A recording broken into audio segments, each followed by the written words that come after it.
What's up, everyone, and welcome back to the Biblical Hitmen. It's your host, Steven. My two co-hosts are unfortunately not going to be with me this episode tonight, but joining us for the first time is Nick with the Occult Rejects. He is the host of the Occult Rejects. He's got an awesome show. He's got a bunch of different panelists that come on, talk about very interesting things. Full disclaimer of this show, folks, and this is for the keyboard warriors and the typers and the ones that seem to be more legalistic than I'd like them to be. But we have everyone on this show, and this is a show where I'm influenced by God to investigate and to be on a trail of certain things when it comes to interviewing guests. And when it comes to interviewing guests, I like to have on specific people who are going to just add more books to my bookshelf that are going to help me along the way with that. But if you want to support the show and you haven't done so already, make sure you hit that subscribe button, like the show, share it with your friends. You can also check us out on audio platforms as well, Apple Podcasts, Spreaker, and Spotify. And while you're there, 5-star reviews, follows, notification bells, all those things, and you'll be alerted when we do post. But other than that, Nick, welcome to the show, man. Thank you. No, thank you very much. I appreciate you having me on. Yeah, man. Yeah, this is going to be a fun show. Sorry for the disclaimer, man, because people will at first get their impression of Occult Rejects. They can interpret that many different ways, and the audience, which I love them very much, it could be quick with the trigger a little bit, which I'm all about shoot first. Don't get me wrong. But for the folks that aren't familiar with your work, where can they find your content and all that? On all major podcasts, BitChute, Rumble, YouTube. I do stream live to Twitch and Facebook. I do stream live. We're also on Facebook, and we have a Facebook group. So yeah.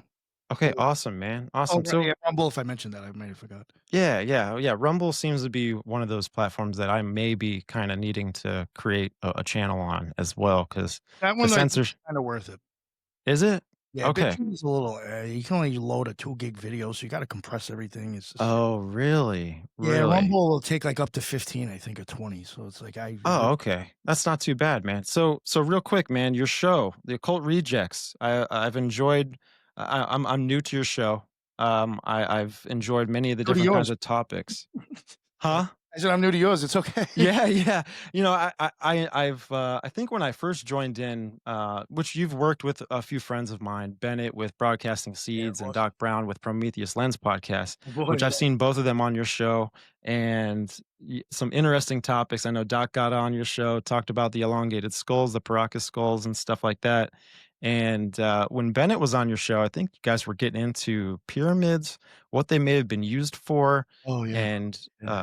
And one of the dudes that was on the panel, which I think is pretty cool. I've yet to see a platform like that having multiple panelists on talking about a subject, but it seemed to be like they were describing how the pyramids may have been, big energy amplifiers or something like that. It was crazy. Yes. It was crazy, man. But so what's your show about? Well, when it started off, it was basically kind of like focusing on occultism. The co-host at the time that I was working with then was a little bit more focused on like covering orders, or I don't know how to put this, but like almost like shock value type things, like, oh, there's the bad guy, which is justified. We did some great work, I think, on the Jesters and the Shriners, that I'm proud of. Doesn't mean they're all screwed up people, but we used to kind of cover like a lot of things, like showing, oh, there's occultism in there and it's probably bad, this and that. And, it probably is. But eventually, the idea of the show was to try to explain occultism and break down it's not always bad. That's in my opinion. So we wanted to kind of show, the positive stuff and point out, how you could be negatively manipulated, both sides to it. And at the beginning, it just seemed like kind of one-sided. And eventually, when me and that co-host kind of split off, I wanted to keep the show going. So I just, started using different people. I just kind of went more into covering the occult. I started going more into science with the occult, because that was something I wanted to do from the beginning. It is of my opinion that there is a lot of occult symbolism and occult stuff that actually goes back to the eyeball, the brain, blood, the spirit leaving the body. There's a lot of stuff. And I wanted to start getting into that. So I ended up kind of like working with other people to try to do different things, and ended up realizing that I just kind of started growing like a group of people that were there for different specialties. I have one girl, Lisa, she's like getting her PhD, but like she's there for like physiology and science. Like the girl's a genius when it comes to that. I got like my boy Headless Giant. He's really good on Greek and Roman stuff and Catholicism, and Jen's really good on like his, Japanese or Asian or Buddhism stuff. But like, we got a bunch of different people. And now we're kind of focusing on a whole lot of things, because in my opinion, when it comes to occultism and magic, I think that actually encompasses a lot of stuff. Like you were talking about the pyramids. I think some of that science and technology, because people don't understand it, and some of it, I'll be totally honest with you, was almost very basic if you actually understood what was going on. People don't understand it. It's been occulted. Like in a sense, like I think that actually part of the reasons why I think it's being covered up is because I think when you realize how this stuff works, it's almost like kind of like science, and not science, magic is almost being like explained to you. Like you'd have to start thinking about other things and just thinking this world isn't exactly what it is. And I do think it very teeters on magic, doing things with frequencies, changing things through sound, all that stuff. I do think kind of does all fall under magic. So like we may cover, like, like you said, you saw the pyramids. I'm going to a place myself tomorrow to go film it, because it's supposed to be extremely old. It's in Alabama. It's like in a park, but yet it's got like drill holes, and you can tell the rocks were cut. So like, if you're telling me this is really that old, like what's up with this? So like, Right. and a few people are going to go there and start filming it. And some really good, so like stuff like that. I do, we had Ashton Forbes on recently, and the reason why I had him on, besides being a big name, him even talking about the stuff that the government's using, like the type of government technology, and like, possible portal or like non-gravity and all that stuff. I even think all that stuff, in a sense, starts teetering into occult science and occult magic. Yeah, I agree. So like we could cover, one episode could be about the Kabbalah. The next episode could be about water. The next episode could be about, like, we've covered stuff on birds, because I do think that's the stuff about them that we covered in that show is kind of a reason why they're used for occult symbolism. Their eyes see differently. There's certain birds now that when they see the sun, the reason why they're making noises, the morning chorus or the dawn chorus was the name of the episode, is because they can actually hear the sun with their eyes, and they're tweeting back, or whatever, back the sound that they're hearing. And it's just like, I don't know, do people actually know that this is going on?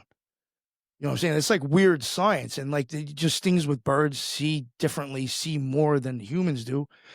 And I guess basically what I'm getting at is that I've started noticing that a lot of bees, deer, just a lot of animals that are always used for occult symbolism, a lot of them, especially a scorpion.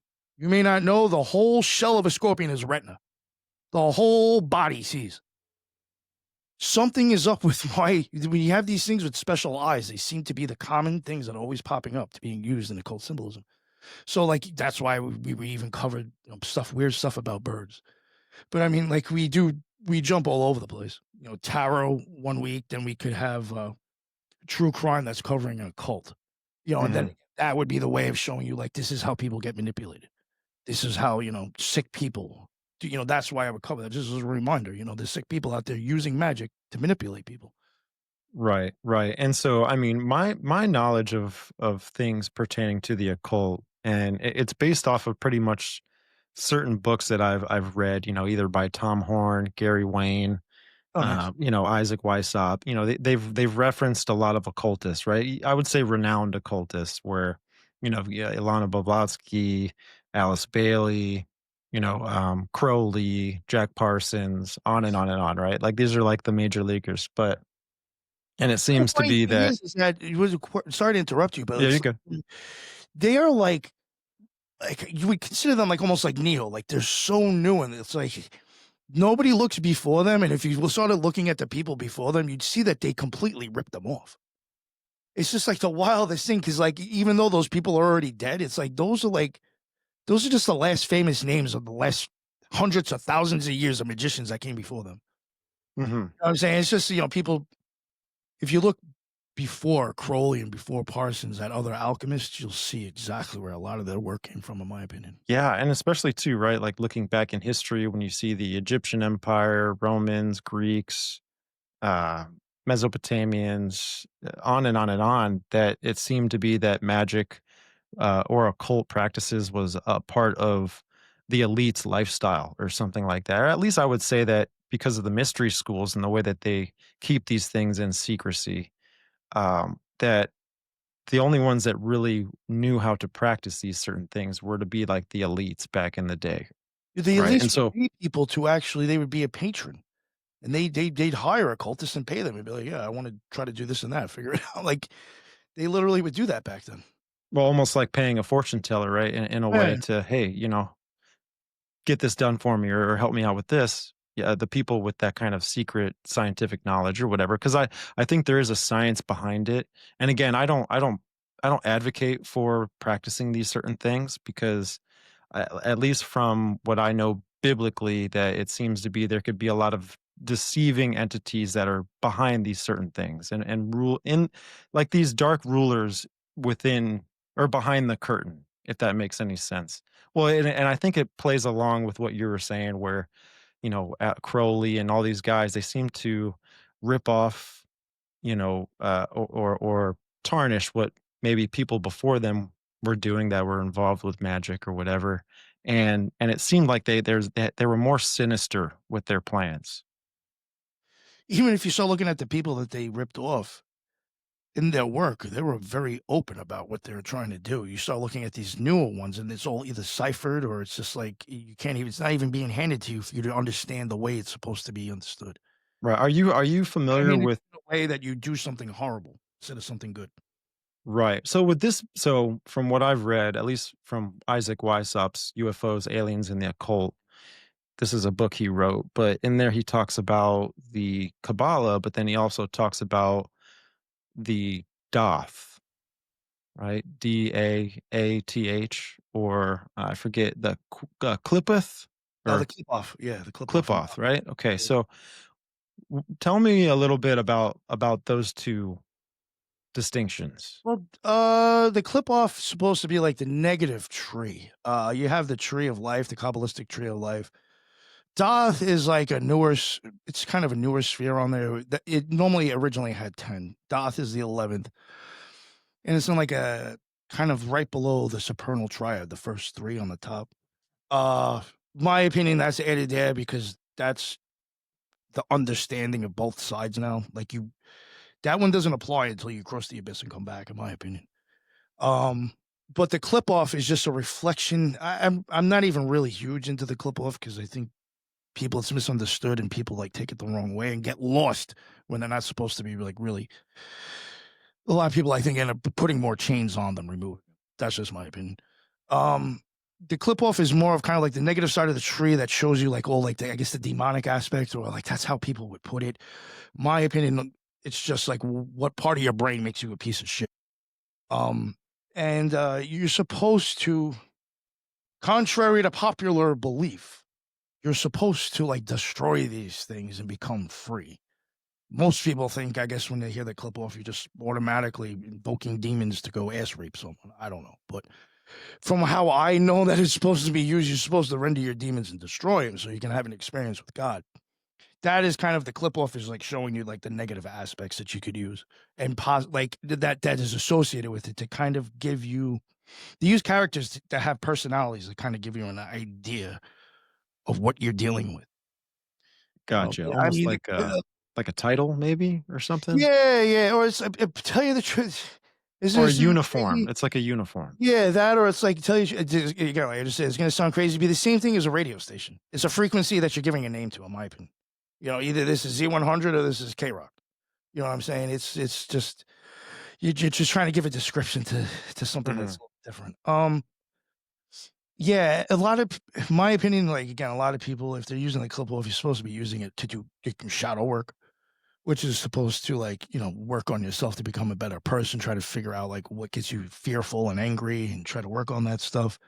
Unfortunately, though, when I've seen most people, magicians that do that, more than half of them normally like feed the demons more than actually getting rid of them. Unfortunately, it happens.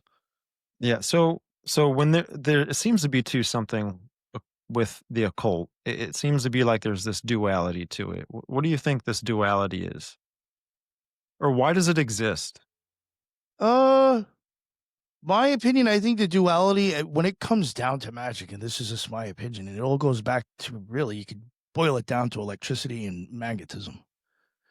So you're gonna have something that's a projective force and something that's a receiving force, or something that like pulls in.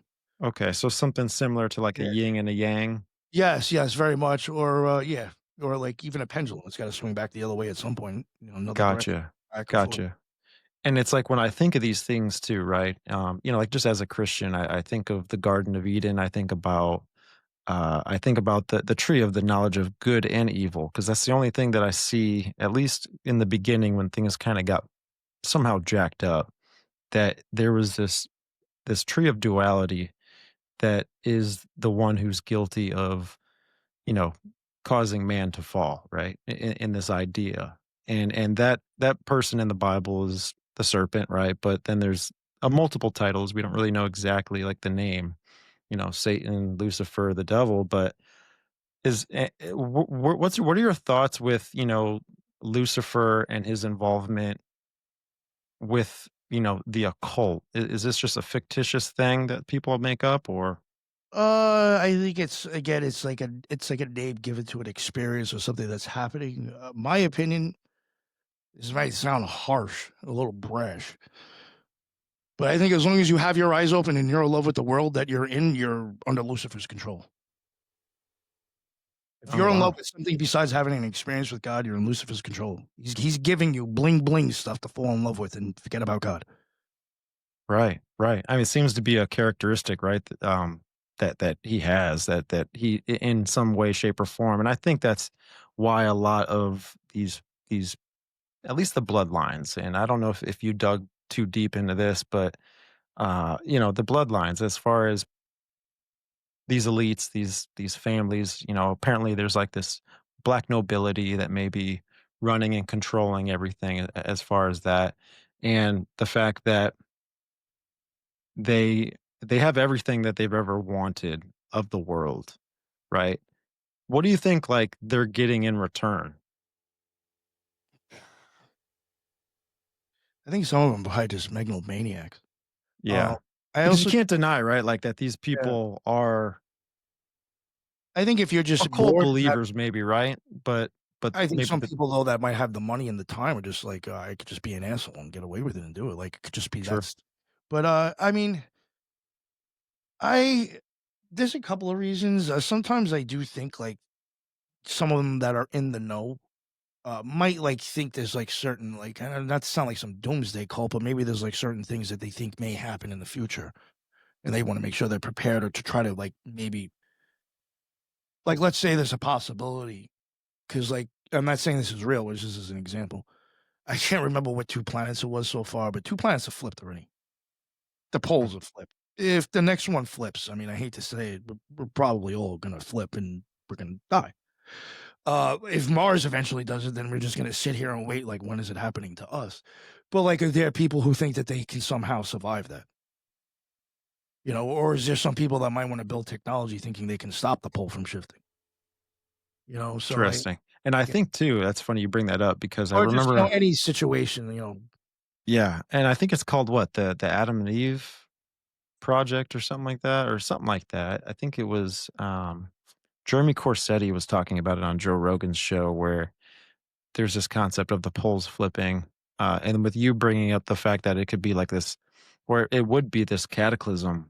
It just makes me think of all of the underground bunkers that these elites are building and getting ready for whatever, and there's a lot of propaganda out there, right? Like there's multiple comets out there, Apophis.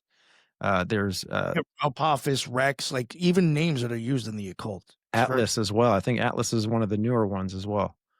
So why do you think they use these occult names for these things? well. I don't know if you may not know this, and most people may not know this. I'm not sure if this is the exact reason, but I do want to mention this since we're talking about outer space. Every model that we've ever accepted has been given to us from an alchemist slash occultist. Yes. The first one and then the second one. Hmm. So right there off the bat, what you think is out there, you're believing from an occultist. So I don't really trust too much of what's really out there. But again, I think because of the maybe the nod to occultism, this is, that's why they still stick with the names. But this is just one of my theories. And I think I might somewhat be right. And other people have even noticed it on the show. I do think these names, even especially from NASA, they're actually like kind of putting out a message. Like I actually think there's a cult value in there if you understand what they're saying. And that's why I actually think like they're kind of telling you something, but not the way that we're normally looking at it. Mm. Yeah, that's fascinating. And I even think It's like you too. get the numbers and you'll get planets. It's really weird. Like even if you start looking into some of the planets and like the rings and the moons and this and that, you start seeing numbers that like even match like where they fall on the tree or certain things with them. And it's just like, yo, like it's Right. a little bit too, weird. Right. We had the Kabbalah before we supposedly even knew that these things were probably, names for them yet. Yeah, why do you think they name, like, why is there paganism mixed in with occultism? That you can kind of, who was it? I think it might have been Marsilio Ficino. He was kind of big with doing that. Became a Jesuit priest at one point, but he was kind of known for adding a little bit of pagan Mhm. to it. That's when I covered him and researched into him. A couple of people coined him as like being somebody who's trying to insert pagan, not insert, but like at one point the Catholic Church was like paying attention to this stuff. You had Pico del Miranda, who Mhm. was like got the Kabbalah to start being looked at, by Catholics and Christians. So like the Catholic Church at one point, probably between like the 1500s and the 1700s, they were like on and popping with like looking at tons of stuff and not, not saying, oh, we can't look at that, even though they're telling everybody else they can. But what I'm saying, like they Yeah, had yeah, yeah. people that were like researching and like in my opinion, making real breakthroughs and understandings of the Bible. And he was saying that kind of kept that so it gave like I was saying before, like a character to try to describe something. Yeah, it's wild too. Oh, man. I mean, I was reading a book, it's called God's Eye View, written by Trevor Loman, and we had him on the show, not too long ago. He was explaining how, the religious group and the scientific group, how they would clash, um in the beginning of things, to where, and I think it was just a lot of roadblocks between the both of them, which is why they just Oh. never kind of came to an understanding with these things. But why do you think these, like, do you think the scientists today uh are in a way modern day occultists, or are they, like, have the occultists been rebranded into scientists? Well, actually, yes, and believe it or not, that was the name that occultists used to use back in the day to begin with. A scientist was an occultist, so it's just basically going back to the way it used to be. But Gotcha. yeah, yeah. Yes and no. I do think a lot of scientists are. I mean, there are people that I know that have PhDs that are studying stuff, and they're occultists for sure. I mean, they're involved in orders or even like kind of part of like running it. Uh, I think um I do think people in science in certain areas are starting to catch on now to certain stuff. Like I'm talking about like these megalith structures, like put it this way, like they're starting to realize now that they had it like stuff possibly back from the medieval times. There was a box that like would actually compress a frequency. It was like an organic box that if it compressed it under 4 hertz. And I swear this is like that's like in papers, published papers, and has been reviewed. It would drive people crazy. So it was actually like a weapon that they would use, or sometimes those castles that you'd see like those little things just sticking up like it's always along the side of a river. Mhm. They would like have them in there, and it was almost kind of like a war weapon. So like if you got close to it, the problem with it, they couldn't direct it, so it would just emit all over to a certain distance. If you got close to it, you started hallucinating, and if you got like too bad, you'd either kill yourself or other people. Wow. And this is something they had back in the time when you supposedly had. That's another thing. That stuff wasn't a moat.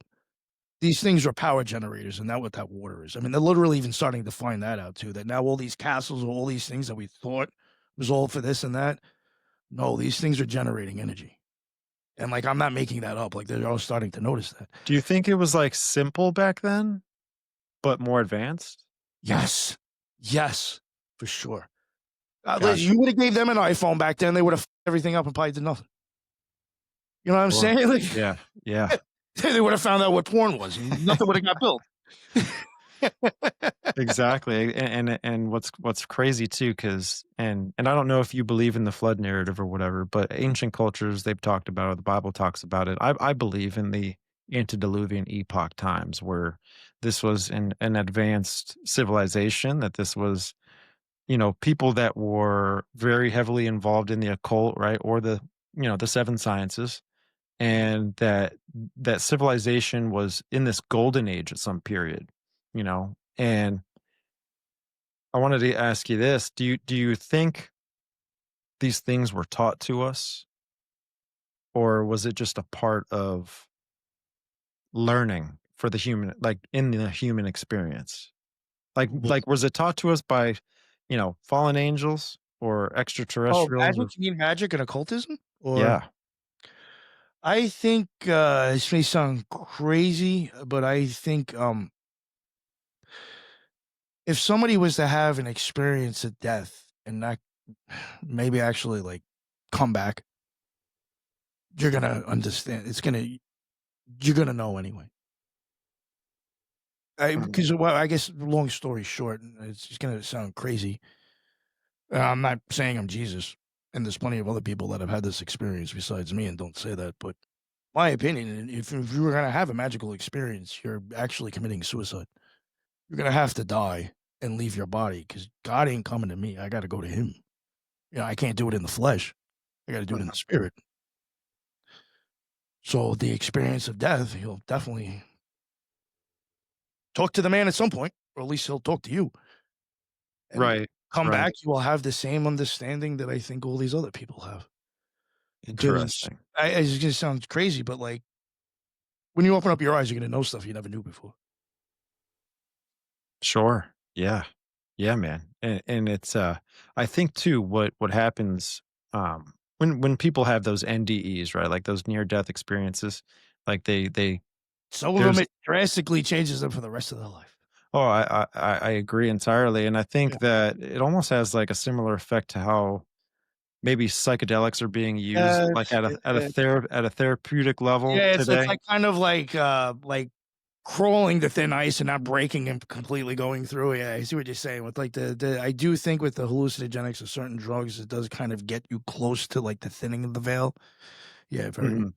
Yeah, yeah, and I think too that's why they kinda are regulating these things in the public nowadays because, I don't know if you're familiar, you may be familiar with the term, but it's, it's almost like it's like the Tulpa effect. Are you familiar with the Yeah, Tulpa yeah, effect?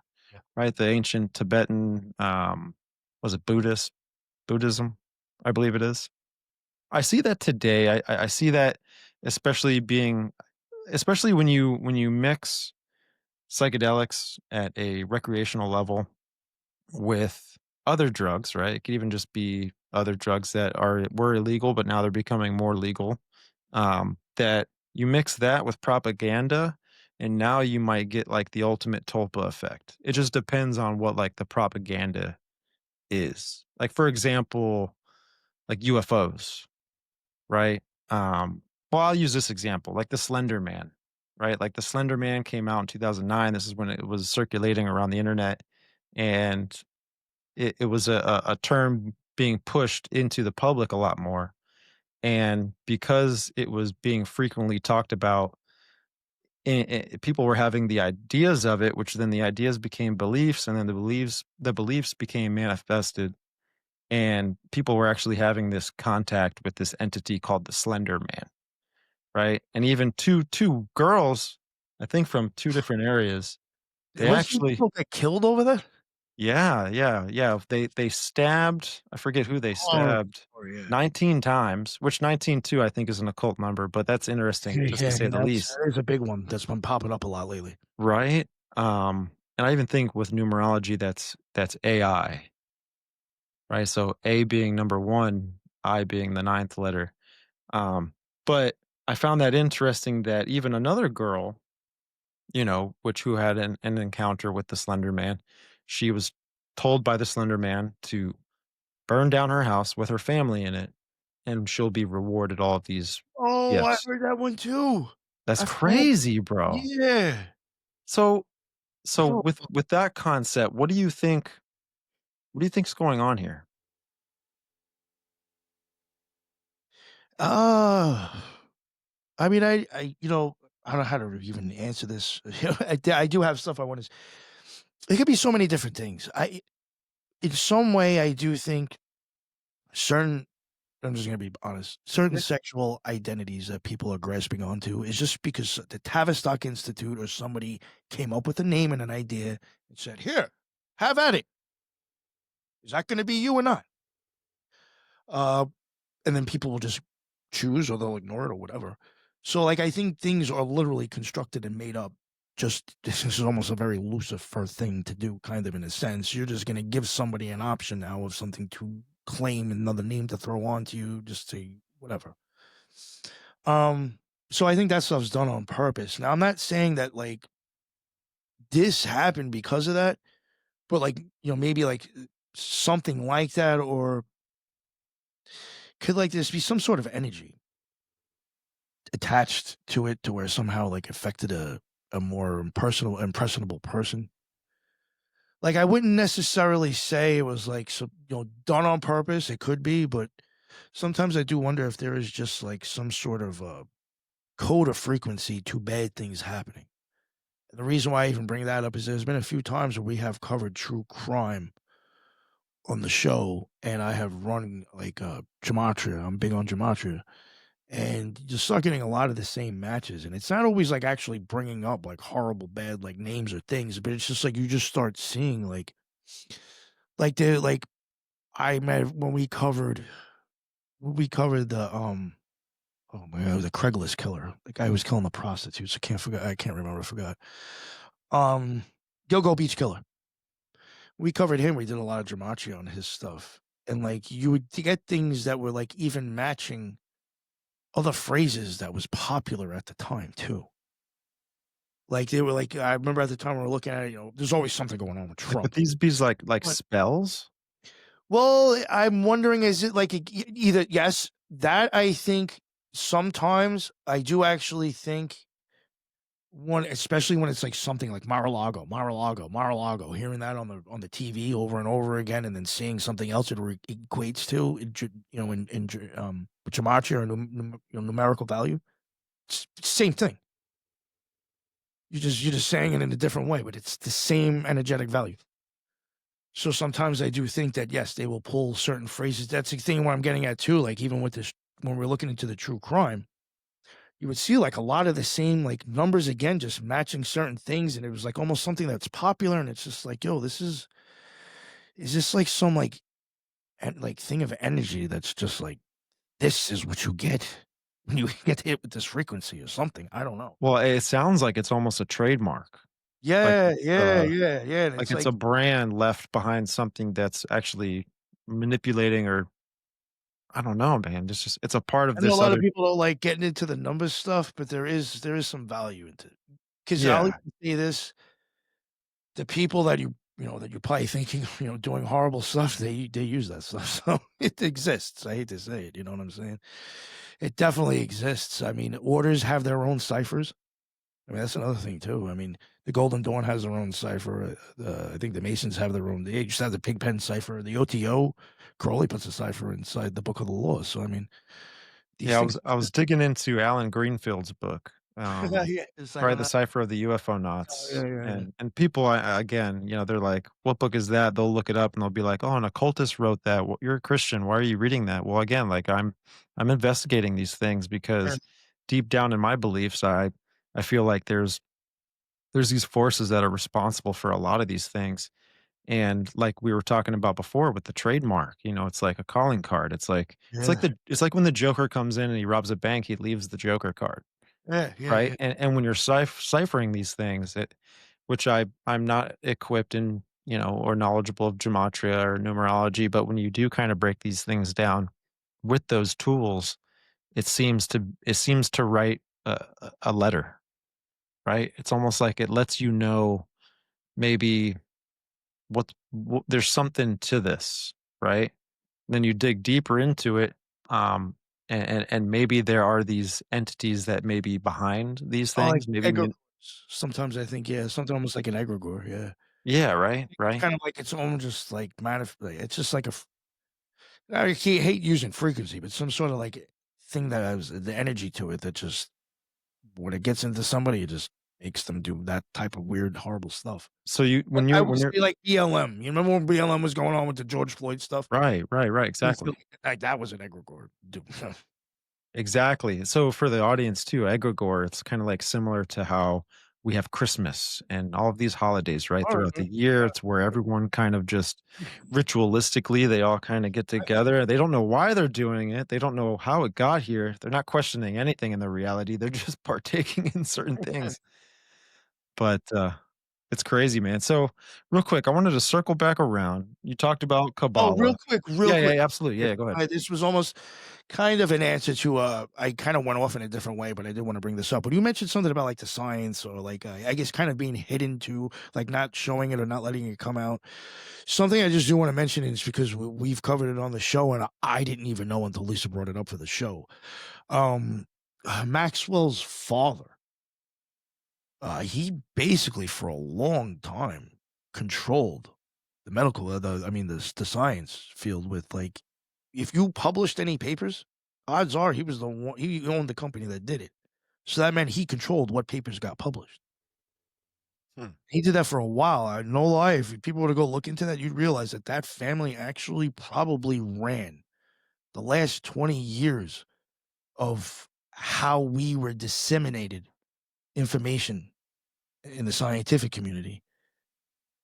It's actually pretty freaking wild. It's like, why aren't we talking about that? And I mean, listen, that stuff is horrible with Epstein, but with the kids. But it's like even with him, what's up with the lab that we talked about when he first got it? Right. Why aren't we talking about like Maxwell's family basically like running the scientific community foul?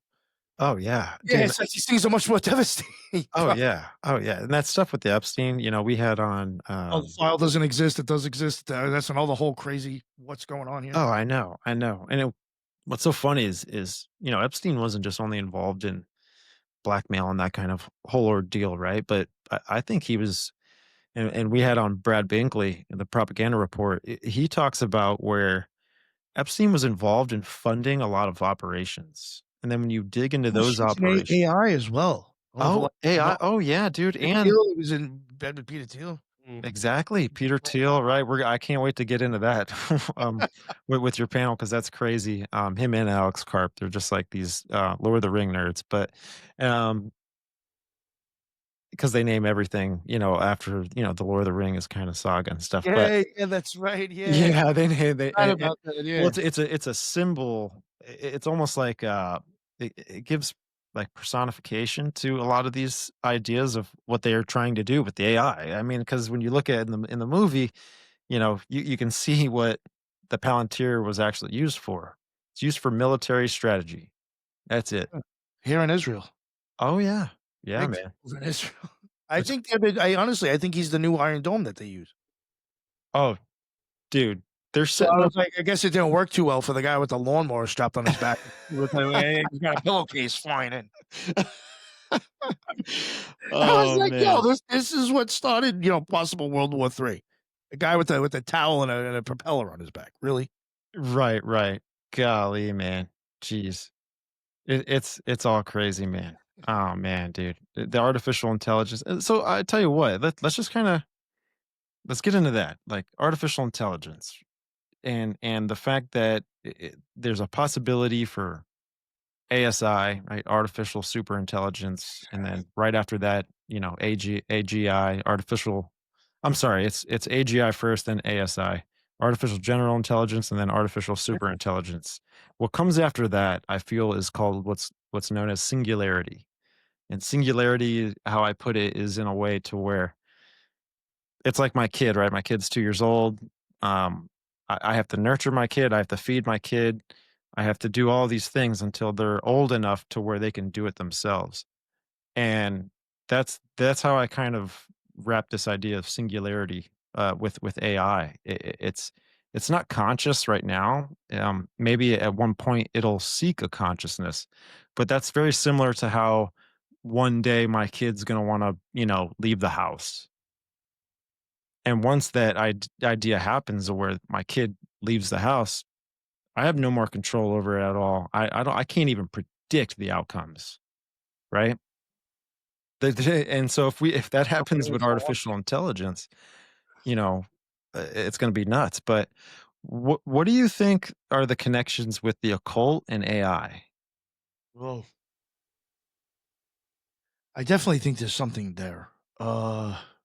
Again, like even like I haven't, but I said before, I think electricity, magnetism really kind of boils down to like magic and stuff. And I think like that's even like the computers we're using with the electricity and like the way I think that and I don't know how to get into this. That and AI is like all kind of like connected.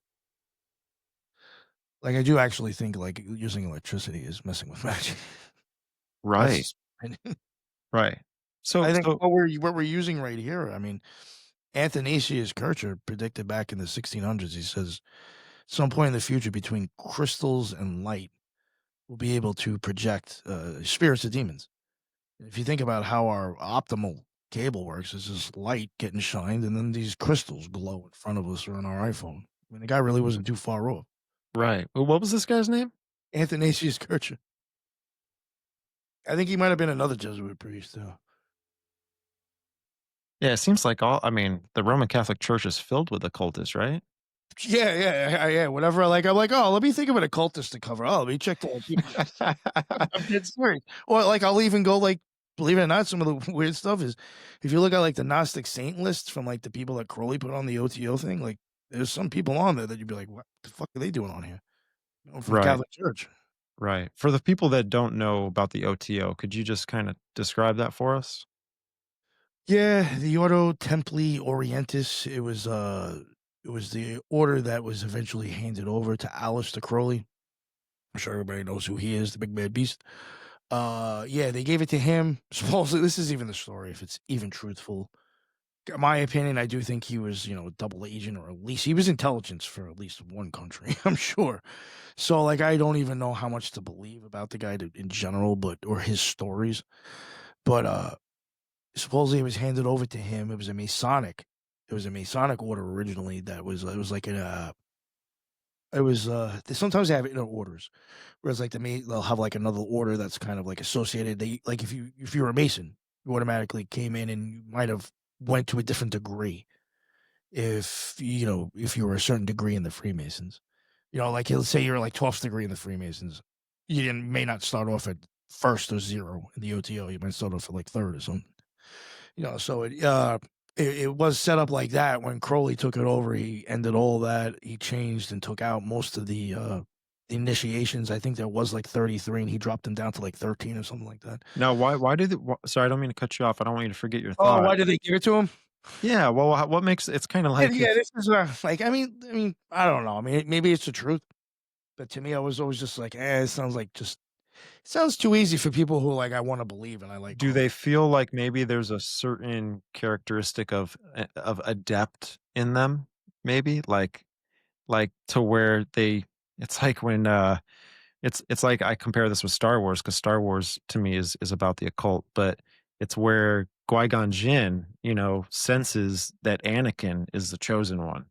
So they just bring him in and they Oh automatically yeah, make him a Jedi, yeah. No, he put out the book of the law, and they came across it, and they're like, "Oh, you're telling our secrets and this and that." And supposedly he's like, "I didn't know who you were," and then like, "Oh, we gotta have a talk," and then all of a sudden they give him the OTO.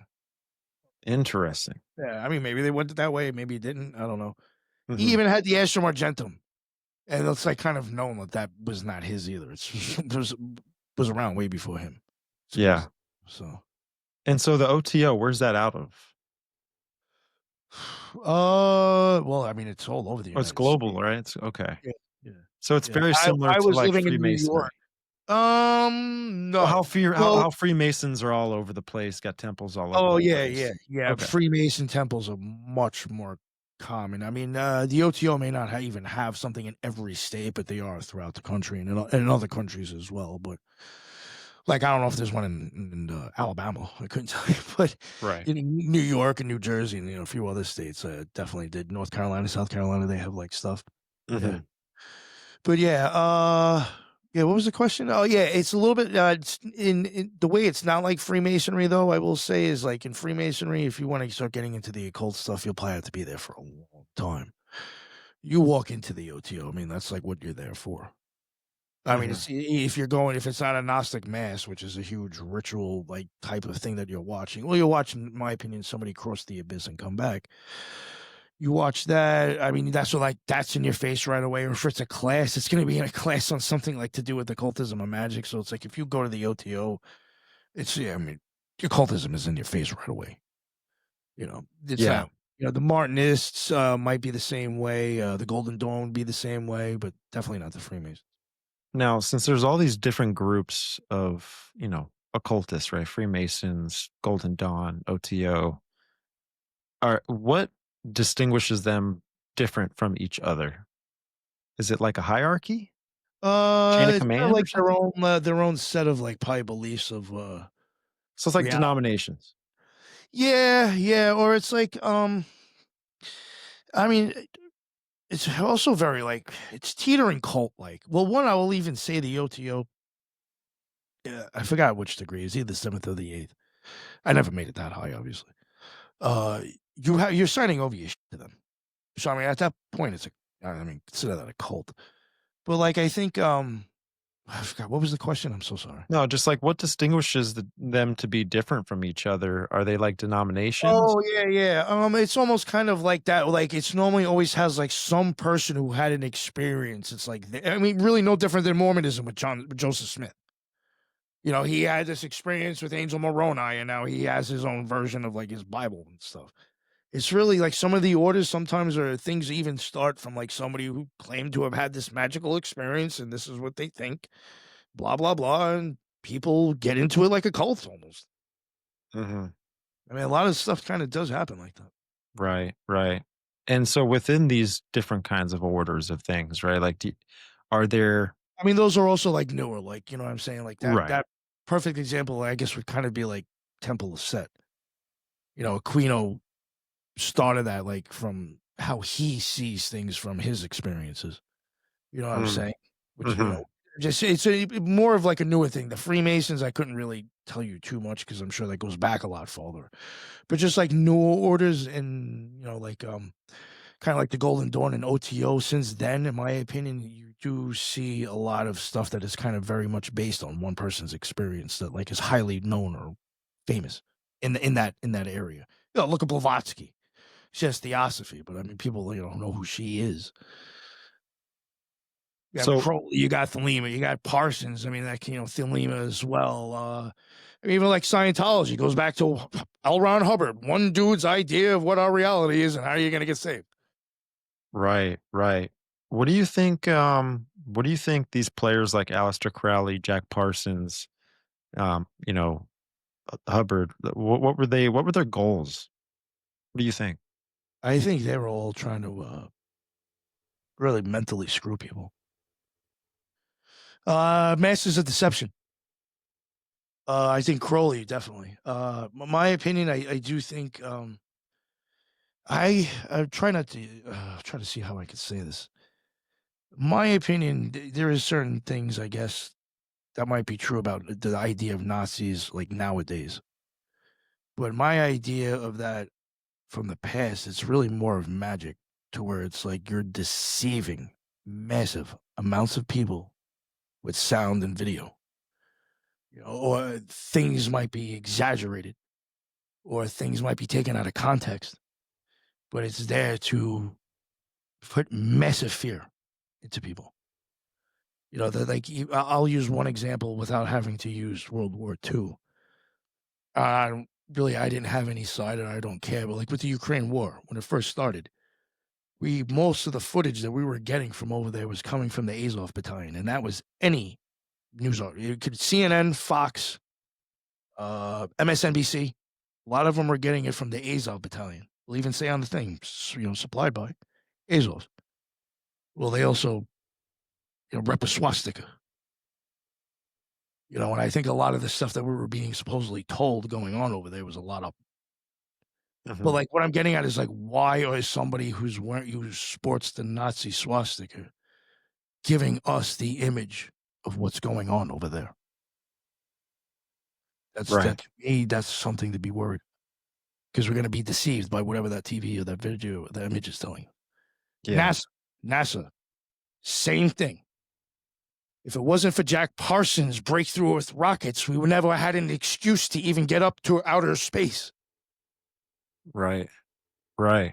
Exactly, man. And I It's feel like all ways to deceive people. And L. Ron Hubbard, he just knew how to manipulate people. And I think there's stuff that eventually, hopefully, that will show that there is quite possible that L. Ron Hubbard was actually like hugely involved with MK Ultra and the Montauk experiment.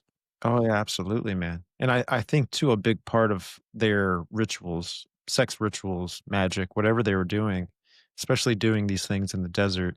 You've got Jack Parsons with the Babylon Working, I believe it was called. Mm-hmm. And then you had Aleister Crowley with, the Aeon of Horus. He wrote, the Book of the Law. He had this avatar appear to him called Awas. Yeah. Right? Yeah. That Lamb too. Yeah. Lamb, all these things. The one that looked like an alien. The one that looked like the modern day Gray. Yeah, 100%, which is kind of wild. What's your idea with those entities? Like, how do you wrap your mind around that?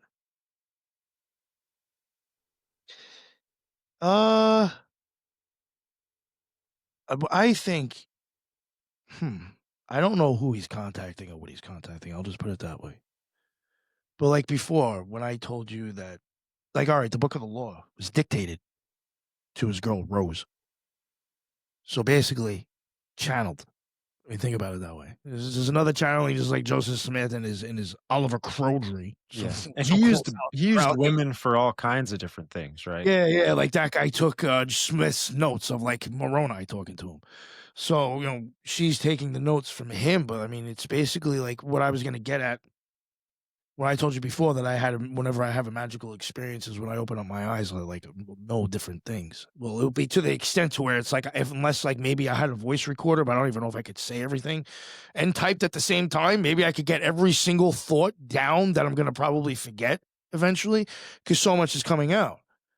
And so, believe it or not, it is that crazy. And sometimes I do wonder, like, is that all this was like this guy just had, like, I don't want to say it was a positive magical experience. He could have been doing something different, but like, was it still like afterwards, was it still that outcome to where he's just blurting out stuff from something that I contacted and Rose was there to just, here we go. Right. This is the results from his experience of crossing the abyss. Right.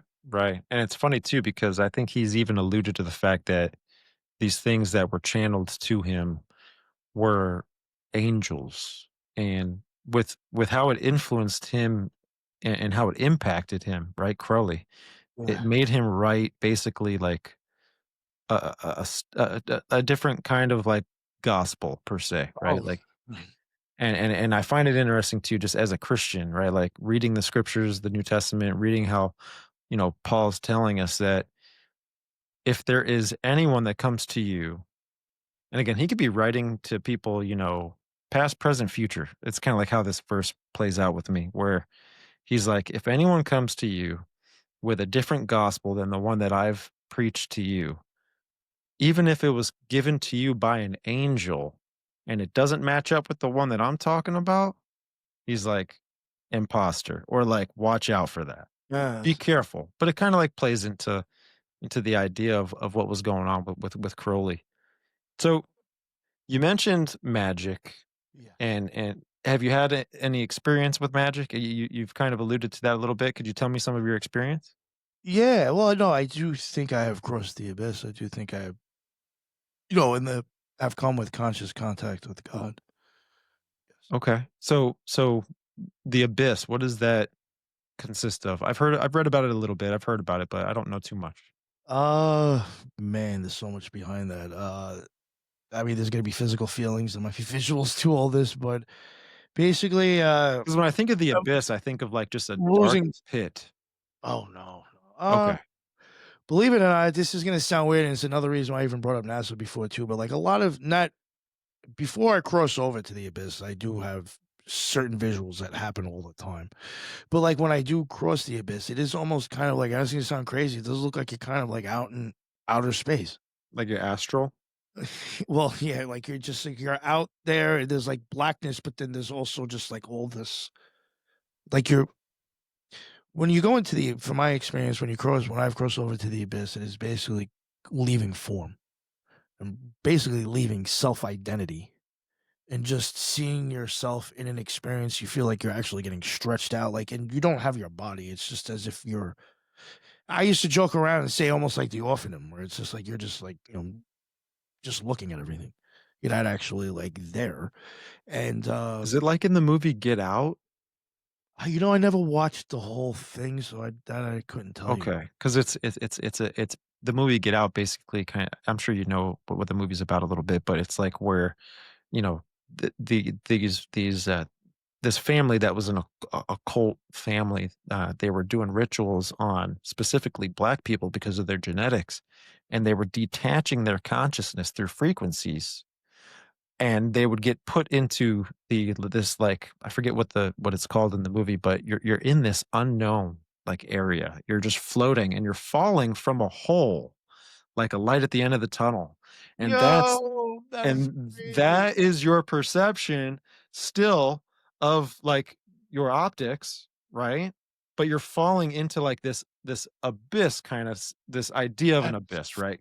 When I funny, think of man. abyss, I think of like a deep water, right? Like it just goes down forever, and you're actually falling backwards, and you're reaching out to to that optical perception, like that light at the end of the tunnel, and you're floating there forever. And what happens is in that movie they actually were ushering in the consciousness of one of their family members who was very old but needed a new body. I do believe that actually stuff goes on. I do think that you can swap. I know it sounds crazy. I do think you can do Well, that. it's being shown in movies all over the place, man. I mean, I was um I'm at work and I'm with the boys, everyone knows I'm a fireman, so we all kind of hang out and chill on the recliners a little bit. We work 24 hours, leave us alone. So we're watching Alien Earth. Oh, I've been told by so many people to check that out. Yeah, it's a pretty cool show. But in the first episode, they literally transferred this girl's consciousness who was very sick and moved it into a synthetic body. So there's this idea of switching conscious, or just moving this conscious over to the next one. And it's kind of like from the movie as well. There was I'm a something bit that was in Netflix where these two kids astral projected at the same time, and the other one was tricking the other one, knowing they could go in their body. It was the craziest thing. It was like it was a gay dude and a girl, and the gay guy liked the girl's dude. So like he switched bodies so he could freak off with the guy, and he thinks it's her. Oh geez. Yeah, crazy. I was just like, yo, like this got weird and just even weirder. So does this idea have something to do with kind of like maybe what But you're when I talking saw that, I about? was just like, yo, I do believe that that's possible. Oh man. Well, I mean, there's been stuff Sorry, that this is where crazy. they This talk is so about like hard for like, a human to kind of understand because it's supernatural, right? there's even stuff like it's like I can't like speak on it too much only because like there's not too much there to read, but like or to even see. Like people went and got like depends if they even want to take it for what it's worth. You could probably find the PDF of the secret rituals of the OTO, and they go up to only a certain degree. And I can tell you from like the first three that I took, I mean, there was maybe a little bit of stuff missing, but I mean, stuff that's really important wasn't there. So, like, I knew I knew what I was gonna do before I did it because I already read ahead of it. You know what I'm saying? So, Mhm. like, at one of them, though, a higher up, it starts talking about, like, taking, I think, like, the soul out of a homunculus and, like, which I do think is the brain, uh, and Really? trying to put something back in before the ego comes back. So it sounds like, in my opinion, that you're, like, kinda swapping, and I was like, "Oh, that's a little fucking weird." Yeah. The idea of a Then again, I'm homunculus. not a member, and yeah, so Yeah, yeah, yeah, yeah. I had on a buddy of mine who, lives in the area near me, One on One. oh, yeah, yeah, I've had him on, I think once or twice. Cool dude, I like him. Yeah, Juan's a good guy, man, and, real nice guy, very respectful guy, Yeah, and he comes to Homunculus. We had him on for that. yeah, Yeah, he yeah. talks about the homunculus, and it seems like so why is alchemy and what's the connection with alchemy and Uh, homunculus? that's why I do think the homunculus, why it's kind of hard for me to explain, but I do think it sometimes is the brain, or like it even shows like if you go on and like looked up the homunculus, you'll see how like a body is used like alongside the brain to show like how it controls those things. Like you will find like even like I think in medical terms actually showing the homunculus possibly being used to represent the brain. Where was it? Oh, again, I do think that if death is a reality of magic, there's going to be a story from like when your eyes are open till they're closed to like going to your brain and leaving your body. Like honestly, like that's my opinion. That from everything is from your eyes in here to your brain, maybe even some of your other stuff. Believe it or not, there's paintings, there's symbology, there's sigils, there's all sorts of stuff actually showing all of that. Especially the eyeballs. The Catholic Church is loaded with the inside of that eye, your eyeball. People don't even realize. How far back does that symbolism go? I mean, so when I was in Italy, it was all over that stuff. That stuff in Rome. I mean, it was everywhere. Yeah, is it like ancient Egyptian only, or does it, like, go all the way back to ancient Mesopotamia, or I'd say their style of how they show certain things, like in my opinion, I don't I don't want anybody to take offense to it if I'm looking at it like this. I don't put any less value into it, but the seashell is used a lot, in my opinion. You always see water running from it. In your eyeball, the ora serrata looks like a seashell, and above it, you'll have liquid in your eye that has blood in it, called the vitreous humor. But then underneath where that seashell ora serrata looks, you have regular water. And so, I mean, to me, you're seeing the seashell and then you're seeing the water right there. And above the seashell is a thing that looks like your hyaloid canal goes up, and then you have the vitreous nerves that hang down, and it looks just like a tree. And the things that are inside the vitreous nerves almost look like pomegranates. So it's like you start like wondering. It's like you're going from water to wine too, almost like it looks like going from the water to now blood inside liquid. Like there's a lot of things in the eyeballs that I actually think is all over the Catholic Church and in the Bible. Honestly, right, right. Yeah, the Catholic Church is wild, man. I could Wild. like I could show you like if you were to pick up a view of the eyeball and then look at the birth of Venus, it's the same thing. Really? That guy knew exactly what the eyeball looked like when he drew that. Oh, wow. Jeez. Yeah, I could easily like yeah. I mean, I'll send you after the show. I'll send you the Yeah, images that I have on my computer, and you'll be like, "Yeah, this guy wasn't talking smack." that's crazy. Yeah, I W even have this tattoo. You can't even see it too well, but I mean, I got a chick on my arm. Mm. Nothing of it probably looks like the occult, and it is, or an eyeball. And believe it or not, it is an artistic depiction of the inside of the eye, to the way I look at it. Interesting. I had, um I had Raven on one time and Top Lobster from Nephilim Death Oh Squad. yeah, yeah, yeah, yeah. Yeah, I had those guys well, are. I was on this too. Yeah, yeah, Oh, were you? Okay. yeah. And, But Raven brought up one time because we were talking about the movie Avengers. We were getting in, I was on their show, and I was getting into how Ultron is this Antichrist figure It goes from being AI. It goes from, and it literally, it's literally went through the stages of development. It went through, you know, artificial intelligence, artificial general intelligence, artificial super intelligence. But then at one point, he was seeking a body, and this kind of goes to like the transfer of the consciousness, where what was Ultron doing in that movie? He was actually building a body for himself, a homunculus, maybe, right? But he was building a body for himself who was Vision. And Vision, he actually threw up the sigil of Lucifer, and it's actually how our eyes receive light from, Yeah. you know what I'm saying? So it No, was even the universal hexagram even gets very close to that. Believe it or not, NASA, like I had mentioned before, the Hubble telescope, the way it reflects, the mirrors reflect the light to get the image, makes Mhm. the universal hexagram. That's another reason why I think NASA is a magical psyop. This is see if I can screen share this with you just for the audience so they can kind of check this out. See, yeah. So this is Yeah. the, yeah, this is the sigil, and this is like how the was it the corneal cortex? I don't know. I'm not a eye Yeah, doctor. it reflects off of the, lens. Yeah, yeah, exactly. Right, right, right.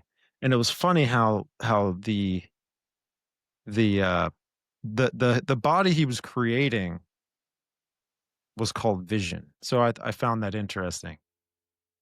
See, like, that's something to me would make me think that he was the brain and then Vision was, what he created. Okay. Yeah, yeah. I follow that. Or a way to, become, self-aware. Or and would you 'Cause say now like you that's 'cause now you can consciousness? see, yeah, because that gives you the option to be able to see a reflection of yourself somehow, or see something. You have a way to have an idea of self and what you're not, at least. Hmm. Interesting. I guess I'll And just in some deep stuff, I think it might actually be like that. You never know. yeah. Do you think like Aleister Crowley, Jack Parsons, uh, these people were trying to bring in some sort of antichrist I wouldn't doubt it. or Wouldn't some doubt it. sort of, and again, that could be kind of, generalized as pretty Oh, much yeah, well, anything. I just take that as, like, anything negative. Yeah, so, I mean, Right, I right. doubt it. Yeah. Yeah. Something to, because it makes Again, me, I think they were here to mentally manipulate humans. I think all 3 of them are part of something to do that. I hate to say it. yeah. Yeah, So because I mean, Alana Blavatsky, she kind of talks about this like Luciferian doctrine and the ushering in of what that entity is, and then Alice Bailey talks about the what's she talk about? I forget. It's like the one of the it's bigger than the ascending master. It's like this Mitra or I got to find the exact spelling on it. Um, let me see here. I'm trying to find it on Google. Oh goodness. Well, it sucks. Sorry, everybody. I'll figure it out. We'll circle back around. But it was basically that there's going to be like this Christ that kind of comes into the world.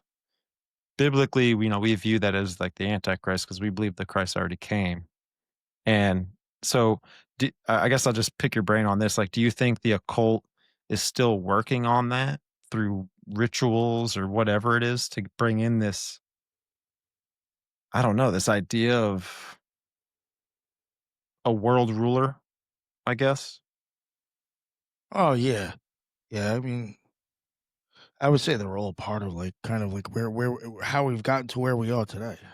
Because I we know think the concept of like, a new world order, all yeah. this stuff, AI, and it seems like at some point, when are they going to just give the keys to this certain thing and just say, hey, the world is yours now, if that makes sense.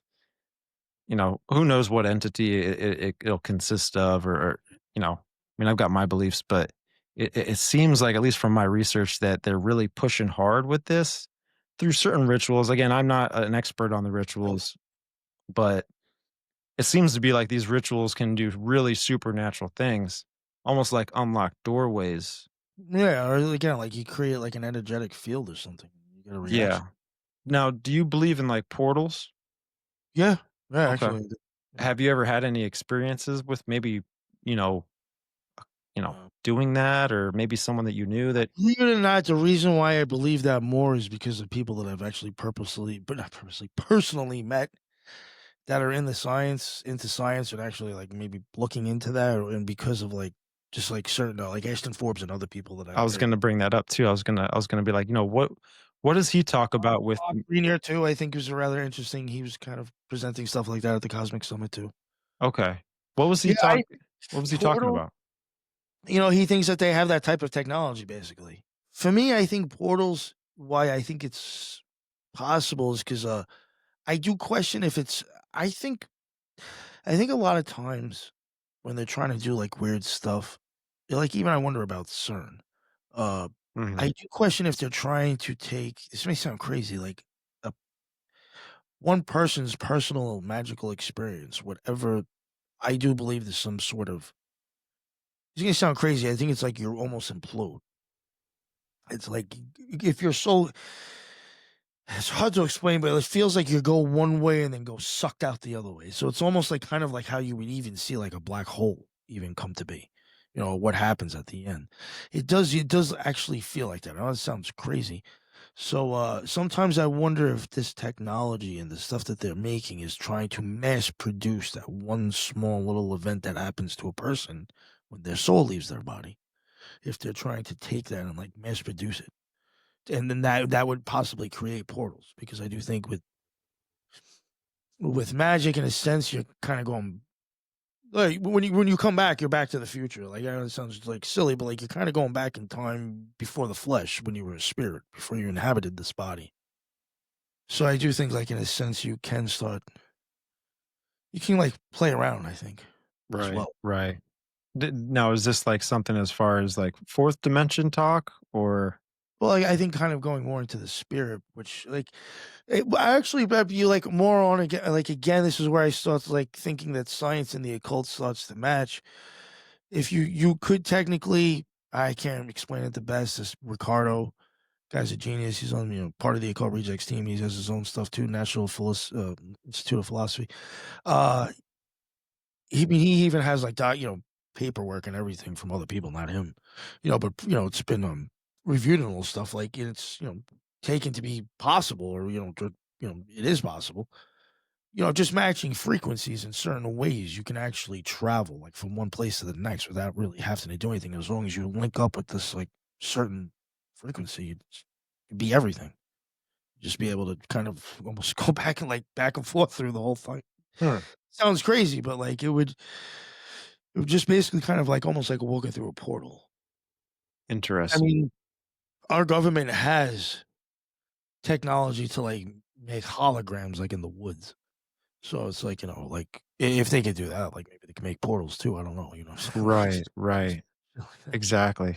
That's crazy, man. So so have you had any experiences with magic, cuz I saw an awesome clip of yours that Bennett made talking about, uh Liver King and The eye stuff, yo. Every time I yeah. ever mess with magic, one of my eyeballs always blows up and the other one gets pinned. It'll be anywhere from like 4 to 6 millimeters in the difference, and if it's like six, that means the other one's fully at 8 and the other one's at 2. Mhm. But like I remember like last time when it happened, it was like there's a 4 millimeter difference. But I mean, still, that's like, I mean, you notice it. You look at somebody's eyes and be like, "What the is wrong with them?" But yeah, like one will get all the way small and the other one's bigger. That happens every time I have a magical experience. When I open up my eyes, a couple of times it took weeks for it to go away, or sometimes it go away after a few days. Jeez. Every time. Well, it kinda like makes me think of what you were talking about the eye in general, right? Yeah, And you're that's what having started this. making me look into the eye, and I started realizing how weird it is, and I was like, "Wow, that looks like an occult sigil. That looks like occult art." Yeah, yeah. I mean, you actually had, like, symptomatic effects. Yeah, and like even the hospital said like whatever basic stuff they did, they're like, you seem to be seeing all right, but go see a specialist, and then whatever. I went and saw one like 2 weeks later. when I got there, it went down from 4 to 3, so it took, like, almost 2 weeks for it to really go down that, and then I think, like, a week later, it was totally fine, but, like, it took a while for it to even go down after the first one after that time, I mean. But, she noticed it, and she had even, like she did all her things, I looked at all this stuff, and she was even like, "Your eyesight's fine." She's like, "I c" looking at everything, she's like, "I can't even tell you why this happened or what's wrong." Wow, and this is consistent? This is something that happens pretty much. Every time if like I was saying before, there is, certain, things that always repeat visually and physically. I feel certain experiences before I cross the abyss. So I know when to fold them. If I don't wanna go that far, I know to bring on the fear, and it will stop. Uh, if I bring myself kind of close to the edge and, like, hold myself there, it's like, again, it's like I'll be seeing a specific image, and if I just, like, kinda hold it and don't let it do the next thing, I can kind of get some benefits out of it, almost like magic, to where it's like I might be energetic, or, like, I might understand it a little bit more than I would, not as much as if I actually dived in. Or it could be very, what's the word I'm looking for? It's just something that could give me, like, passion or Mhm. something like, "Oh, give me an idea that, like, oh, I gotta work on this. This is what I gotta do," whatever. It gives me ideas. It could almost be like a muse, I guess. Um, I forgot where I was going. Oh, so, like, I can hold myself to the edge and not go completely over, and then when I come out of it, sometimes even when I do that, you'll even see a difference. It was a long time ago, but I even did that on one time. I posted my eyes on Twitter. It's probably like 2 years ago at this point, and I was like, "Oh, this is what happens when you fuck with magic." And my pupils were totally different. Could you take me through, like, what consists of, doing, I don't know what to call it, like a magic show? Or it's not like a magic show, right? But it's what does it look like? Oh, like when I crossed the abyss? Yeah. Like, what's the setup? Phew. For me, believe it or not, the only times it ever happened that serious was me just sitting in a chair meditating. I did not do any ritual work at all, actually. Are you, like, totally cut off from all sensory I was like deprivation, pretty much? no, I did it sensory deprivation tank one time, and I swear that was, like, kinda got me kinda close to it. I saw the eclipse, put it that way, like, that I always Right. see the eclipse before I, blast off. I was able to bring myself to that point rather quick in one of those tanks. But, it's normally, like, I'm just believe it or not, I'm just sitting in a chair with a flat back. I had to make sure it was flat. I put my arms like this on my legs with my back straight, close my eyes, and go into meditation for a while. There'd be certain techniques that I would do to just, like, try to, like, feel my body, or, feel the energy go up and down. I'd work on chakras and stuff.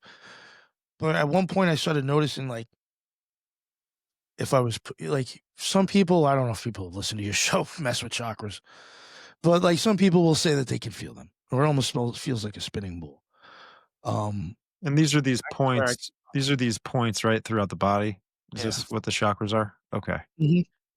gotcha. And, uh, the third eye, I was pressing on it.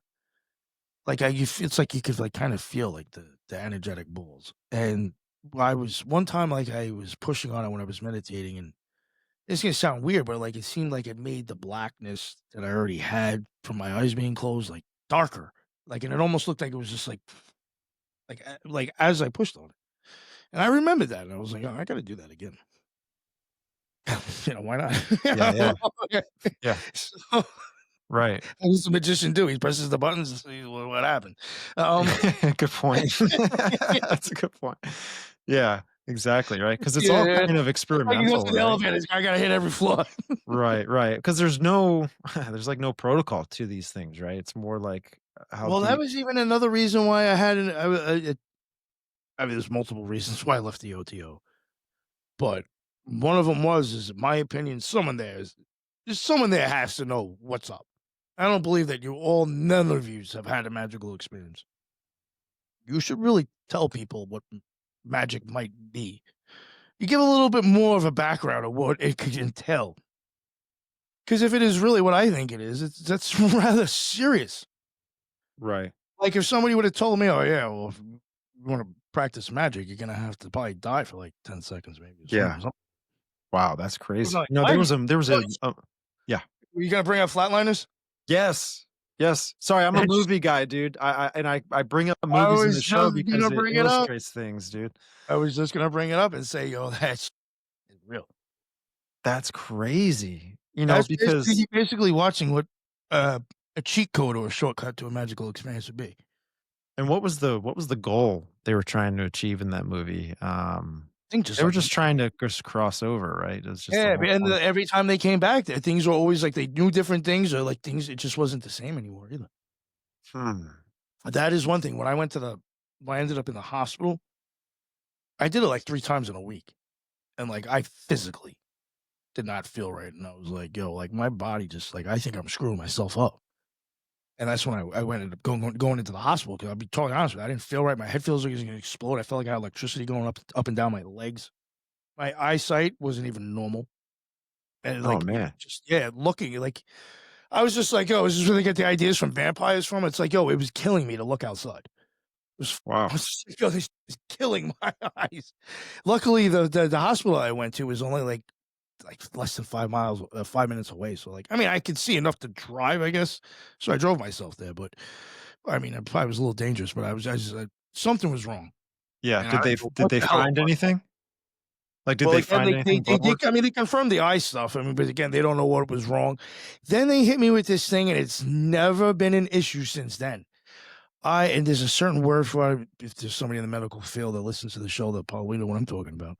Where your hemoglobin starts to go up in your blood, it almost kind of makes it like sludge. And sometimes that could just happen to people randomly out of nowhere. There is certain reasons why it can, I think, but there is, sometimes it can just happen. And you may have to go like once a month and get like your shit like not filtered, but they'll have to give you like a bag of blood that kind of like will thin you out for the next month. Was it Um, called, was it polycythemia or something? Polycythemia? I Something only like had to go see the that. person. Sorry.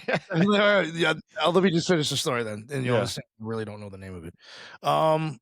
They gave me a bag of blood and a bag of saline when I was there and told me, which actually was crazy, is that I actually felt like 10 times better after they even did that. So, not gonna swear to God. Like even like the headaches started to go away. They gave me that because they said my hemoglobin was jacked up from like to 19.6. And I think they said like 13 or 14 is like average. And they said, you're like sludge. I was like, oh, I don't know. So they gave me that. And then they said you might have this whatever type of thing because they couldn't figure out why it would even happen. So they're like, you must be one of those rare people where it just happens to you. You probably might have to go and get this done every month. They said, go see the specialist. They're going to take your stuff and then they'll let you know. And, if it's bad, you'll probably have to keep going every month.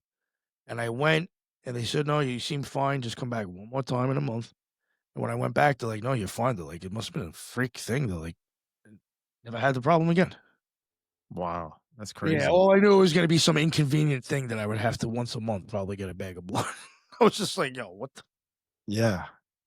Yeah, so I do chuck that up to possible messing with magic. Now, one thing too, I think somehow in their plasma does come up or get involved because I remember originally looking into it. And like, because at one point I was like, yo, something up with the eyes and the blood. It was just, after that experience and all these things wrong with me, I'm just like trying to see like, what can make this happen? I don't make it sound woo-woo or corny, but I mean, plasma is kind of like light. When you think about it. I mean, I don't know. Like, is there something that's being used when you shoot out of your skull into the abyss? I don't know. Like, I'm wondering, like, it's like some sort of fuel or something. Like, since I was I'll be honest, was probably abusing it. Is that why I was like that? Did I burn something up or did I overdo something? Yeah, it's wild. I mean, it almost makes me think of, sorry, I mean, I always relate everything, kind of like to what I know as far as the Bible, where it says, the life is in the blood, and when you look at life, it's like, it kind of like breaks that down, especially when you go back to like either the Greek or the Hebrew. Whenever it's used, there's context wrapped around of all that stuff. But I like to dig deep into the meanings of these things, where it's relating to consciousness, and so maybe small, even smaller than the quantum level of things. Maybe at the subatomic level, even maybe smaller than that, where we just can't see it, can't even see it through an electronic a microscope, but to where you there's some sort of relationship with our blood and our consciousness, maybe our spirit, something like that. So when these experiences do happen, maybe when it I don't know, it's like I don't know how to explain it, but maybe it has something to do with, you know, going into these states of mind or going into the, you know, trying to cross this abyss or whatever, that you're coming back from a foreign land. So Yeah. you might have a piece of bacteria on you. You don't know. You Oh, no, never yeah, come I in do think that's contact so with. quite possible, yes. I mean, there's even, like, so many protocols are to, like, build, like, some sort of barrier around you. Even the gateway process tells you to do that. Yeah, there's I think even something in the Golden Dawn, I could be wrong, but there is ideas of actually, like, kind of what do you think of the banishing rituals for, supposedly? You're banishing all the energy around in your area to make sure nothing, it's all you. Yeah. That's wild. That's crazy, man. What was some of the craziest experiences you've had with Uh, the one time was it before or after? I think it was before. Well, it could have been before I actually had, like, the wild, like, actually crossing the abyss, which that would probably take a while to cover. But, I mean, like, if you ever wanna talk about that, that might take, like, a half hour, 40 minutes, unfortunately, to give, like, a really good explanation, but, or a story of it. Um, but, like, one time, I can't remember again, if it was before or after that, but when I knew, like, the whole pineal thing, like, I know I was, like, pressing on it. Like, one time I was meditating and I was pressing on it. I think this was before, like, a wild experience. I was practicing pressing on it because I had noticed that I said that it did look like something would change in my eyesight with my eyes closed. And, when I was doing it, I started noticing, like, almost like flashing. When I have my eyes closed, but it's, like, almost like there's something that was flashing, like, around me that like, I could see almost coming into, like, through my eyelids. And I was like, "Oh, what's that?" And I'm, like, thinking, "Oh, like, maybe an ambulance is going by or something, or whatever car." Nothing. So then I do it again. Takes me a minute to get back to where I was again, and I start, like, I'm pressing on my pineal again, and I start seeing this flashing again. I was like, "Oh, what is going on?" I'm like, "The air conditioner's not even on, so it can't be like." At one point, I was thinking, like, the candle, but it was, like, it was probably, like, 6 feet, I don't know. It was a decent amount away that it's like when I closed my eyes, like, it would disappear. So why am I seeing, like, a flashing? It just didn't make any sense to me that it was the candle, because it wasn't doing that when I closed my eyes originally, you know what I'm getting at? Like, so at one point, like, I don't know, it happened again, and I started to question, like, and I was like, "No, this is insane to think this, but, like, could it literally be from me pressing on my pineal gland?" And I was like, "Nah, that can't be." So I actually get up and, like, go over to it and look down at it and, like, I get myself kind of into that same scenario and, like, try to kinda have my eyes open a little bit, and I start pushing, and the flame moves, and that actually freaked me the F out. Like, that's actually, to me, that was, like, kinda scary, because that told me right there that if that really happened, this reality isn't the way I thought it ever was. Because I shouldn't have been able to do that. That, like, literally did freak me out, believe it or not. I know some people like, "Oh, that doesn't sound like it," but, like, if that really happens, I'm sure you're gonna be questioning, like, yourself and God are like, "How what's up?" right, right. That's Because wild, that's dude. supposed to be real. Yeah, Like, it yeah, is if you really think about it, man, it's not, I'm even admitted it scared the shit out of me. I didn't get no kicks off that. I ain't doing it to make money now, because right. it's actually creepy. Yeah, yeah, that's wild, dude. Yeah. That's wild. I mean, I'd like to hear about your experience with, the abyss and everything like that. Oh, I mean, I could try to go through it, like, real quick. Yeah. I mean, The we visuals. we got, like, 35 minutes, man. I mean, Okay, I'm alright. cool. Alright, alright, the visuals. Again, well, first off, like I said, I would be in the chair. When I would do my meditations, I would, like, kind of envision, like, the white light coming in through the top, going down through my body, and then through my legs and into the ground, coming kind of almost like, grounding myself. And throughout that whole time, it's like I'll try to, like, have my eyes closed and, like, try to visualize the energy, like, going through my body and, like, seeing it in my, ethereal body, whatever they call that stuff, astral body, you know. But like, you believe it or not, it does kind of. I think that stuff's actually really, really important, or it was for me to have the experience that I had. For me, like, I could actually, as I'm closing my eyes and envisioning like white going through like what I'm seeing as myself, I will actually feel like warmth or something moving as I'm visualizing in my brain. So there is some sort of mental contact I was making to my body. Um, I would do that, and then the chakras, that whole thing too. Like I'd say, I'd be able to feel those. I would go up and down, and then I eventually would start pressing on the pineal gland. When I ended up, crossing the abyss, I was pressing on it, and again, like it would almost look like if I was like looking down at a black table, but thought it was clean, and like went like that, and then realized it was like dusty, and all the dust blew out, and you just saw like it just looks like this black, like oil coming out of the ground that was like blacker than black, and it just starts like so like it starts getting really dark, and like around the edges almost kind of looks like lasered like thermal lights, or like almost like really like almost like the rainbow colors, but like really thin lights, like almost like an oil slick kind of coming out from the blackness, and it totally fills up. You're gonna get a kick out of this because when you were saying something before, I was like, yo, this is very much like my experience. As that happens, all of a sudden you'll see like a really small like light, pin dot light all the way in the distance. Looks like a burning star, like a blazing white star in the total darkness. And you saw like you kind of start focusing on it, and almost starts like to pull like closer, gets closer and closer, and then starts to look like an eclipse. That's what I have on my logo, is this eclipse. I'll have this eclipse will just be like sitting there, just like just ominous, right there in your face, and it starts to look like explosions going on around it. And the reason why it looks like explosions, it's really hard to explain, but like even when it was a tiny, tiny, tiny burning bright light, it still looked like there was like something, there was depth between what I was visioning in that light, to where it almost looked like outlines, like if you were to draw clouds, like with a pencil just on a paper, like you would throw those outlines into the black. So like if any light showed up, you would see like these curvatures. It's so hard to explain. It's like so hard to explain. But so like as you see these flashing of lights going around the eclipse, it starts to almost look like it has texture or depth because of all these other like things in it. And it almost starts to look like an explosion. To me, it looks like, literal explosions. And then when it starts to change over into like it's almost kind of like very much like yellow or slightly red, or like kind of like flames. Um uh Sorry, I was paying attention over there. It turns completely red. It starts to almost look like roses now, bursting open. Like I have one of the logos I have looks like roses, kind of like around the moon or around an eclipse. It starts to look like roses bursting or blooming around it.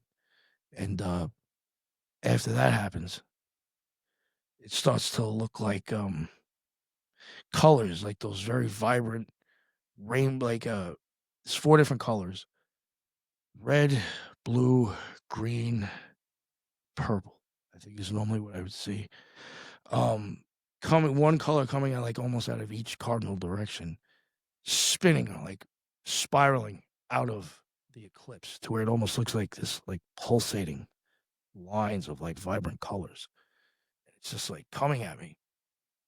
And then all of a sudden it'll start to turn into like geometric shapes. It's almost like shoo, shoo, like flying towards me, spinning, coming at me from the eclipse. And then this is when I get it to where my logo comes in, which I had Mario from Symbolic Studies design for me. Great job.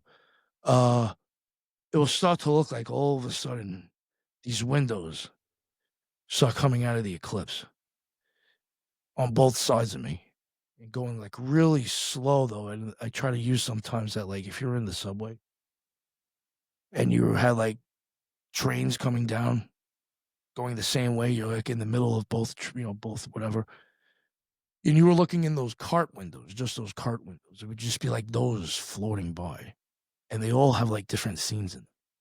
It looks like different places, different times. But like none of them really look too like, it doesn't look like much is going on. those will start slowly coming down. At that point, I'm going to start feeling, and I'll maybe go over the physical feelings after I just get through this. At that point, I'll start going through all these physical feelings. But yeah, once that's kind of stops, you stop going.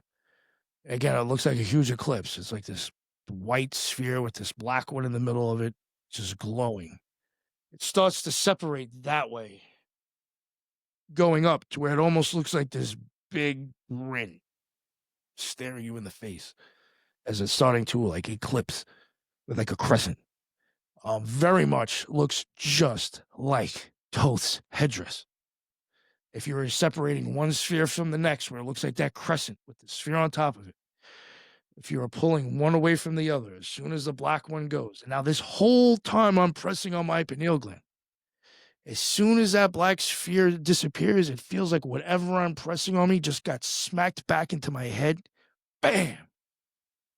And all of a sudden I feel my soul right out the back of my head. It feels like it bursts right into a 1,000 butterflies, stretching out into everything, and totally lose your body. And I'll be totally honest with you, no matter what drug anybody ever has done, no matter how good of a nut you think you bust, it is not going to come anywhere close to the feeling of love that you think you have ever felt, even for a person. It feels like 100% unadulterated, perfect love. You don't even know who you are anymore, but all you feel is love. You don't even know where you are anymore, all you feel is love. You're not questioning a damn thing because everything just feels amazing. As soon as I think of self, where am I? What's going on? It's over. Wasn't worried about God anymore. I was worried about me. Of course it's over. What do you mean by that? I just think I was in the presence of God. Everything. Gotcha. All at once. And instead of enjoying it, I was worried about myself. And now I'm not that anymore because I've just taken myself away from it. As soon as I am something, I'm not something. As soon as I have identity of self, I am not with the all anymore. So it's all over.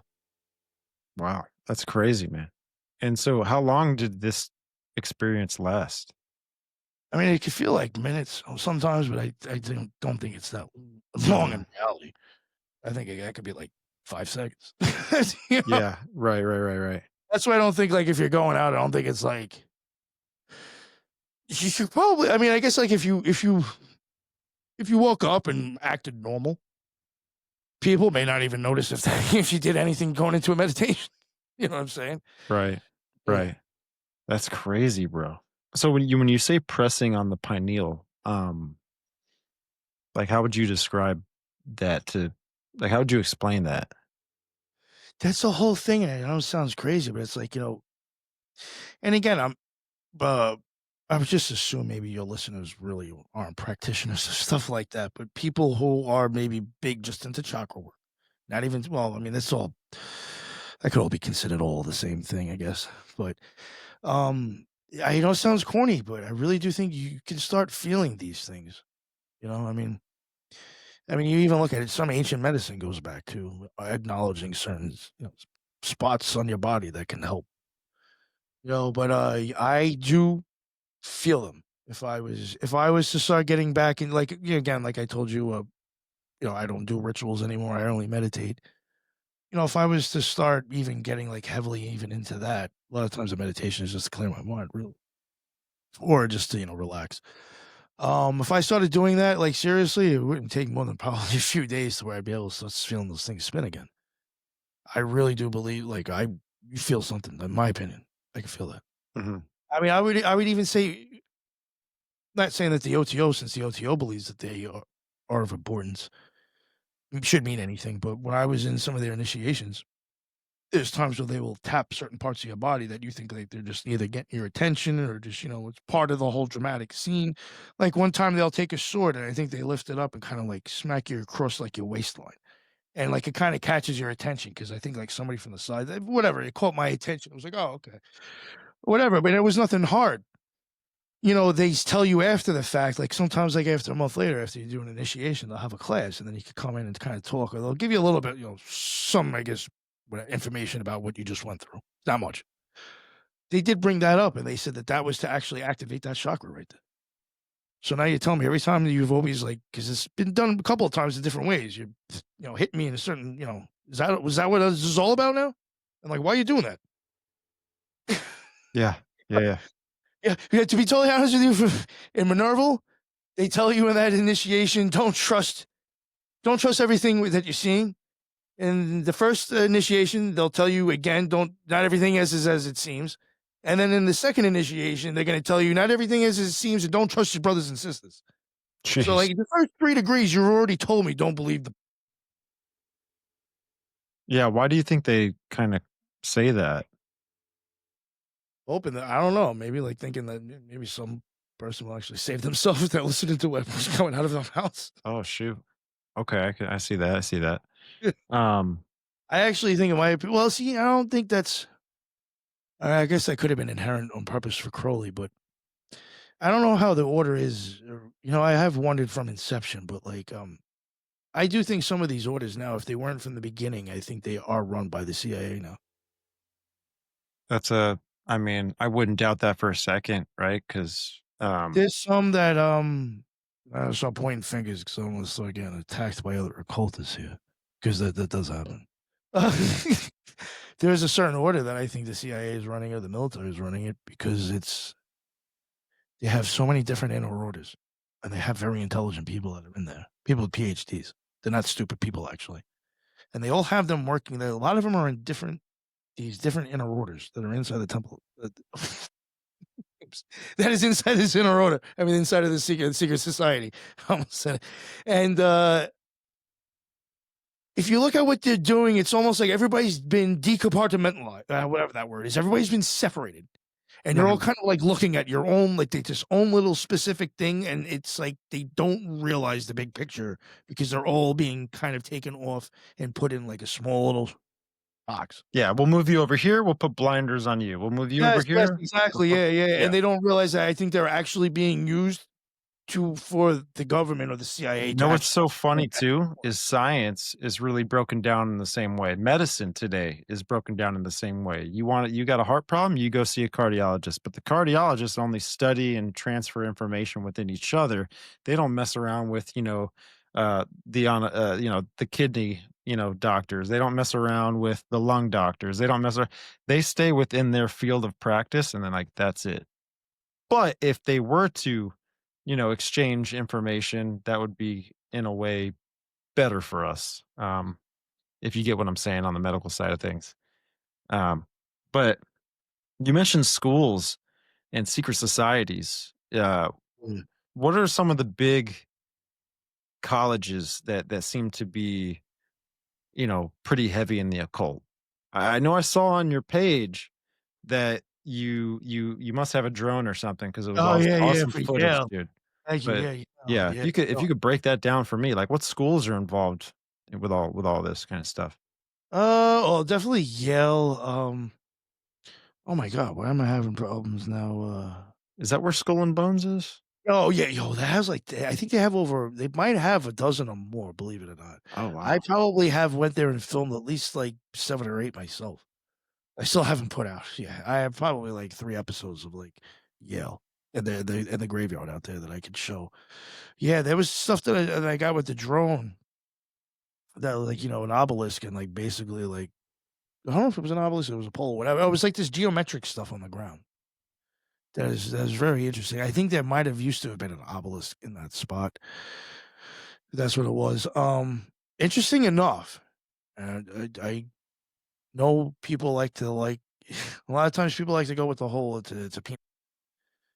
But my theory, my first theory here, eventually in the future we're gonna find out that those things are being used. Because if you look down sometimes when I have my drone, the work that you see on the floor, to me, looks like a power grid.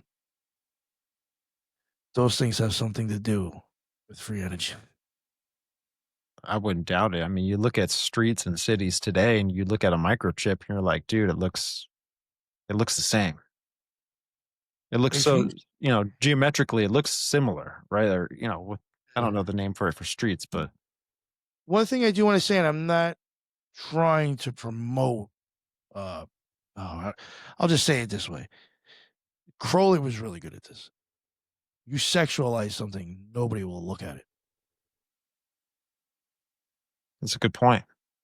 I'm That's a not good saying point. everybody should, but if you sexualize something, most people will never take any there's nothing in there.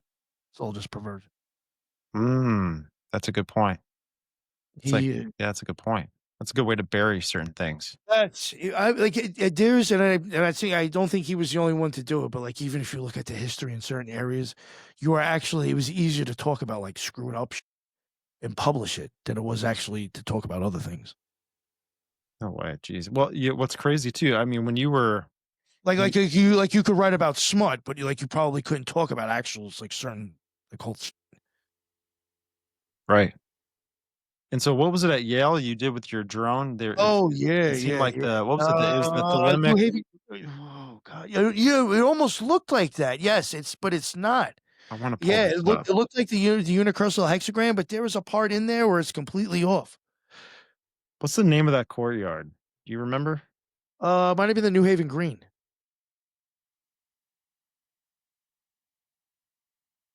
Yeah, this is interesting He's because bugged out looking. Yeah, it looks extremely close to it, but if you look at the middle, you can tell it's off. oh, yeah, your footage is so much better than all these pictures because you actually Oh, got the aerial of it, but, I'll show some pictures here.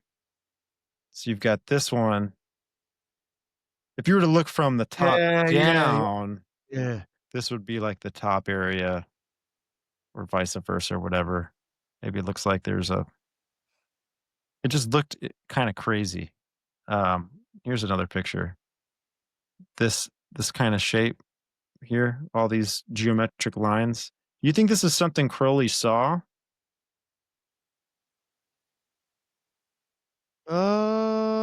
No, actually, that symbol. I mean, I could look it up, but I don't know if I'm So blind. this is But the thelema symbol. that symbol he did not make up. He actually took that from somebody else. Who do you take this from? Hell, look it up. Universal hexagram. I'll tell Okay. you. And so what is it called? Universal hexagram. And this is where you could draw a hexagram with one In one motion, motion. right? Yeah, you Yeah. never have to lift your hand up. Okay. Uh, Hmm. okay, yeah, it originally shows up, well, they're saying oh, no, it's brought up in this 1639 Hexagrammum Mysticum, which, whoa, actually, if you look at that, you should go to this page, the Universal Hexagram. That actually looks like what's on the grounds. The Was it hexagram. universal hexagram? Yeah, unicursal hexagram. If you Oh, go on the Wikipedia one and look at the link for the hexagrammum mysticum and just put your hand, you like hover over it, and it shows you the preview of what's the next page. If you were to click on it, you'll see you'll see the same symbol come up. oh my goodness. So are you seeing it with me? Yeah. Where is it right here? Oh, Or wait, hold on. Let me switch over. Yeah, hover on that hexagrammum mysticum right up there. oh, right Right. here. Yeah. Yeah. See. Oh, dude. Yeah. Look at the geometry here. This almost like that sigil, that Lucifer sigil. Yeah. Maybe. I don't know. I mean, who knows? But so let me hover over that again. Okay, I see that. Pascal's theorem. Okay. This is wild stuff. Yeah, the Oh, Giordano this Bruno supposedly in 1588 too. So like when Crowley used it, it was already out. right. Here's another thing with him again. Not people. I'm going to be totally honest with you. People, I think, give him too much credit. It was really not. He didn't write all the rituals people think he wrote. There's only a few handful that he actually did. Like he didn't come up with the universal hexagram. You know what I'm saying? Like he was a master of synthesis and stealing other people's work. I mean, even his line in the serpent. I mean, that's taken from like line of Judas. Like basically, I mean, I Oh, don't. right. Gotcha. Gotcha. I mean, or it's just other things, or not Abraxas or whatever. Like, there's just so many different things that like he Mhm. just uses. My opinion, reused a lot of people's stuff. So I know you mentioned, or I mentioned, Liver King, right? Yeah, with He the he eyeballs. went viral with the eye blown and everything. I know this kinda circles back to your experience and why you think he's doing magic? You think all these celebrities are kinda doing I think, magic? either that or yeah, either that or it's like they're in the family or in the club, you know? But Yeah, in my opinion, I know this sound silly probably to some people, but I do think, like, honestly, probably about 70% of, like, famous people would probably will do to this. I that's think some of them might even be that's why they're so good at what they do, so good at their instrument, so good at their true. craft, is because they're having the experiences I'm explaining, and they're putting whatever they got into that. Right, right. That's crazy, man. Oh, dude, jeez. Man, well, Nick, we're at an hour and 55 minutes, man. Alright. It's been an awesome time. We Oh, put in yeah. some work, dude. It Yeah, it was was a our good time. first episode together, and I'm sure we'll Alright. have many more. Oh, sure, yeah, yeah, yeah. And I really had a good time, and it was and again, this is something a little different that we've been usually, as far as guests and stuff. And but you know what? As a Christian, as a man of God, and as someone with at least my belief system, it's really important to have many different kinds of people on this show. It's meant to build relationships and build friendships with others that are a part of the podcast community, man. And because we all know a little about a lot, and we all have so much that we could really trade with each other. We have so much that we could pass to each other as far as different little golden nuggets of knowledge and all this kind of stuff, man. And this conversation was a deep one for me. Yeah, no, I this was a great chat, man, for real. Yeah, yeah, I appreciate you, bro. And Yeah. I hope everything for you, just blessings for you, man. I hope blessings for Yes. you. Yeah. And real quick for the audience, if you wouldn't mind, just plug in your information where they can check out your stuff and channels and where they can support you the most. Yeah, the Occult Rejects, that is on, all major podcasts, it's on BitChute, Rumble, YouTube, and, yeah, BitChute, Rumble, and YouTube, yeah. We got Facebook as well, Twitter, Instagram, but, yeah, if you wanna catch the videos, I suggest, YouTube, but they may be, I won't censor myself, so, there could be extra stuff on Rumble or definitely extra stuff on audio. So, because the audio really doesn't censor me with Spreaker. So, yeah, Right, right. check all that out, yeah. Yeah, I'm glad that's kind of like a little perk for folks that check us out on audio. Everything is kind of uncensored on Oh, yeah, audio. man, I'm just It's nice. Freedom is nice. one time, actually, I will say one time, and this is how they get you. It's a little bit of thing to leave with your listeners. Sometimes some of the stuff, like, again, like, with these initiations, that stuff could actually be copyrighted. So when you start repeating it, they could actually hit you with a copyright strike. And when I covered, like, the first 3 initiations on my podcast, I actually got hit with, like, an email. Every single and it was happened within, like, 2 or 3 days. BitChute, Rumble, YouTube, and Spreaker What? all took it down because the lawyer, he was crazy. It was a girl I even knew and went to the lodge that I was in. She was one of the lawyers for the OTO and hit me with a DMCA saying that this is copyrighted and it has to come down. So even their initiations technically are copyrighted somewhere in a book. That's crazy, dude. Yes. Wow. That's crazy. Man, dude. It's so funny how you just mentioned a normal person that works for Spreaker, it seems like, right? Or they're a Yeah. lawyer or somewhere, right? In the Oh in yeah, yeah. They were a lawyer for the OTO, and they said they sent a letter to Spreaker, and they actually took it down. Yeah. Rumble, BitChute, they supposedly free speech. They took it down. No lie. It's funny because what you're saying makes me think of in the movie Blade, right? Blade, obviously you've got Blade, right? He's Yeah. the vampire killer dude, right? But he's like hybrid. And then you have the vampires, which I'm making a connection with like the OTOs, right? Or these secret societies. And then they have these familiars who kind of work for them. Yeah. You know Yeah. what I'm saying? So It's like the ones that are like, "Come on, why don't you make me one of your boys?" right, right, right. But golly, man. Well, hey, man, I appreciate you. This was a fun episode. I really enjoyed Yeah, it a yeah. lot, I had man. a And really good time. Thank you. I hope my audience did as well too. And Looking forward to getting you guys on.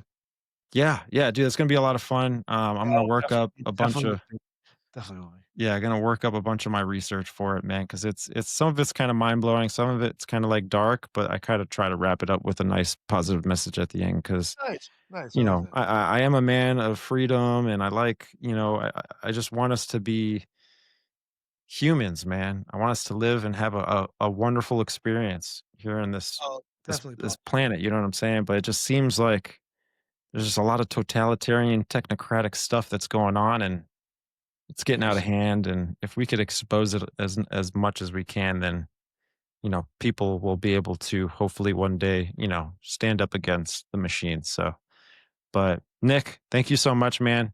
Yeah. I appreciate you, and I'm going to move right over into the next segment. All right, everyone. Hope you enjoyed that one. Biblical Hitman debrief.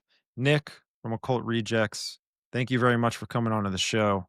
And just for everyone, again, just to reassure the audience and all of that, this is not your typical Christian podcast where we're going to stick to certain traditions here. We're what God I feel is doing in me, and this is something that I feel is straight from the Holy Spirit, where I'm on a trail, I'm on a run, and I feel like there is a finish line with a lot of this stuff with me as far as trying to dig in and investigate and be a journalist for the Holy Spirit and for the kingdom of God, and to try and understand a lot of other perspectives and a lot of different things that are out there in the world. Now, it all kind of pertains to good and evil, right?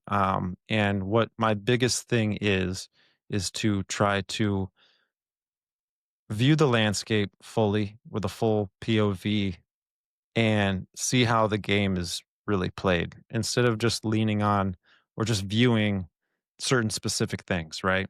I don't like to view things play by play, but I'd rather like to view the whole field and see everything in that matter. But again, shout out to Nick. He's given me the opportunity to go on his show here in the future to talk about transhumanism, the mark of the beast, and just my beliefs in general. And he's very transparent. He's a very respectful person. Just from the first impression that he's left with me, and at the end of the day, respect goes a, a tremendous length with me. It's something that really, at the end of the day, we all need to respect each other, and he's really shown that. And it doesn't matter really what our biased beliefs are. At the end of the day, we're humans, and we're called to love on each other and to show love towards others. And that's one thing that Jesus Christ talked about specifically. And there's a mission out here, and I feel like I am on that mission.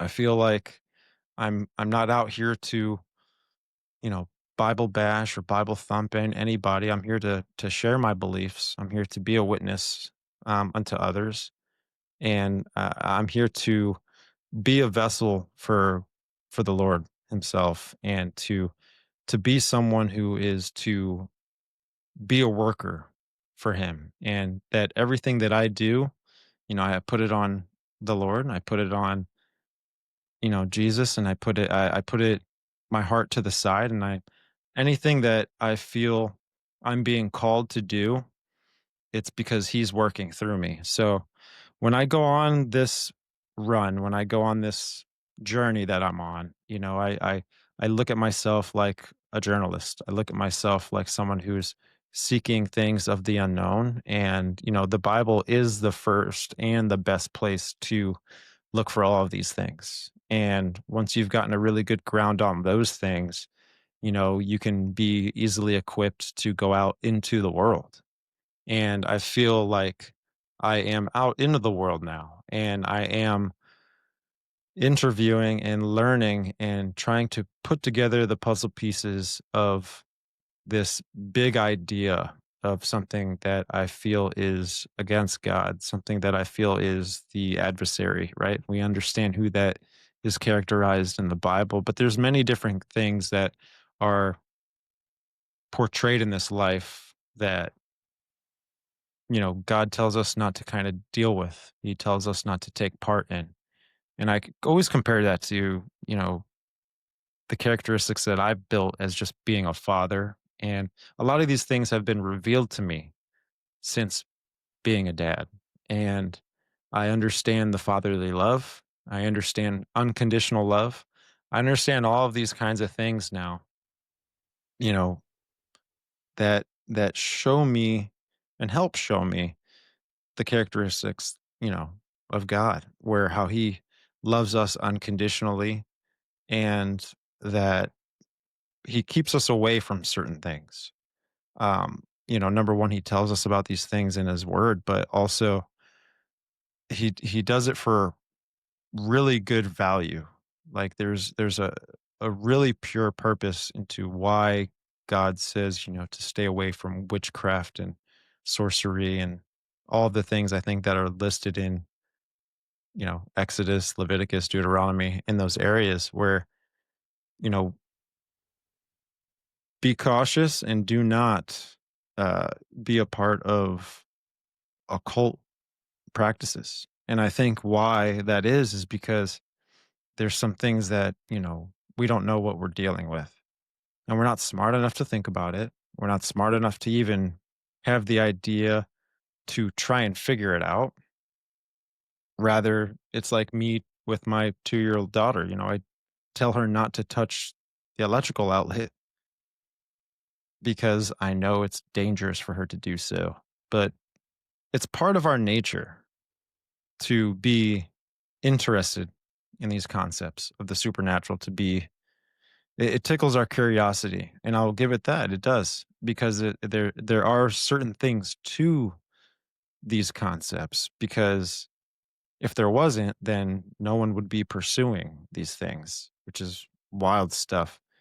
But folks, what a show. I it was I hope I did well with that interview. I hope most of you, if not all, everyone got something out of that interview. To where us as Christians and for anyone in the audience, to where they're interested or have not interested, but they have curiosities of the supernatural and the occult. I hope some of those questions were answered for you. Nick was a great, great guest. I really enjoyed sitting down with him for a few hours to talk about his experiences and, to dig deeper into some of his thoughts and his perspectives, since he has, way, way more experience in those things than uh, I'd ever take part in. But great guy, very lovable guy, respectful guy. And I'd hope to get him on again in the future because, again, this episode was just me. Jesse and Taylor were absent on this episode, but shout out to those guys. I love those guys.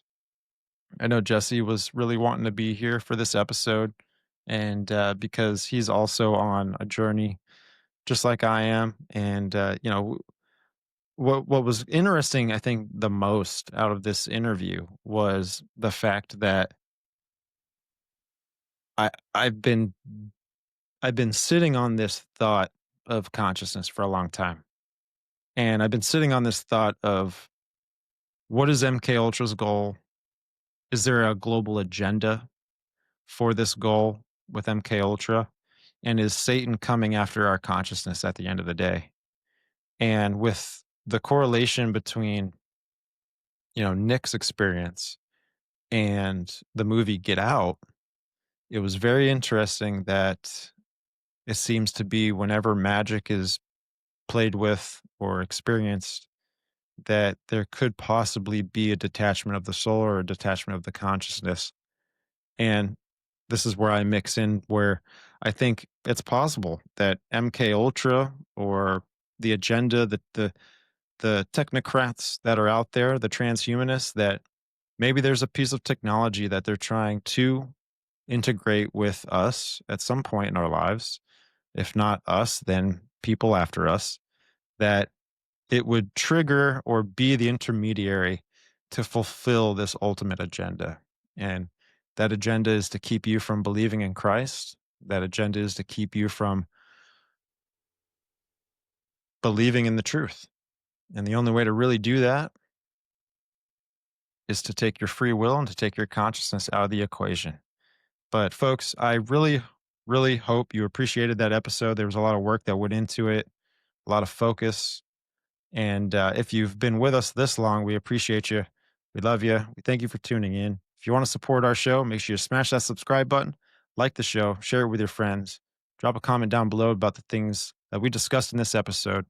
If you disagree with anything or you agree, we want to hear everything about it because that's really the best place where we can dialogue with our audience. So please, please drop a comment if you can. If you can. And if you want to support us on audio platforms as well, please support us on Spreaker, Apple Podcasts, and Spotify. While you're there, you could drop a 5-star review. I wouldn't mind that at all. And while you're there, hit that notification bell, drop a follow, and be tuned in for our future episodes to drop. But with all that said, folks, we love you. Thank you for tuning in. Gonna see you next time.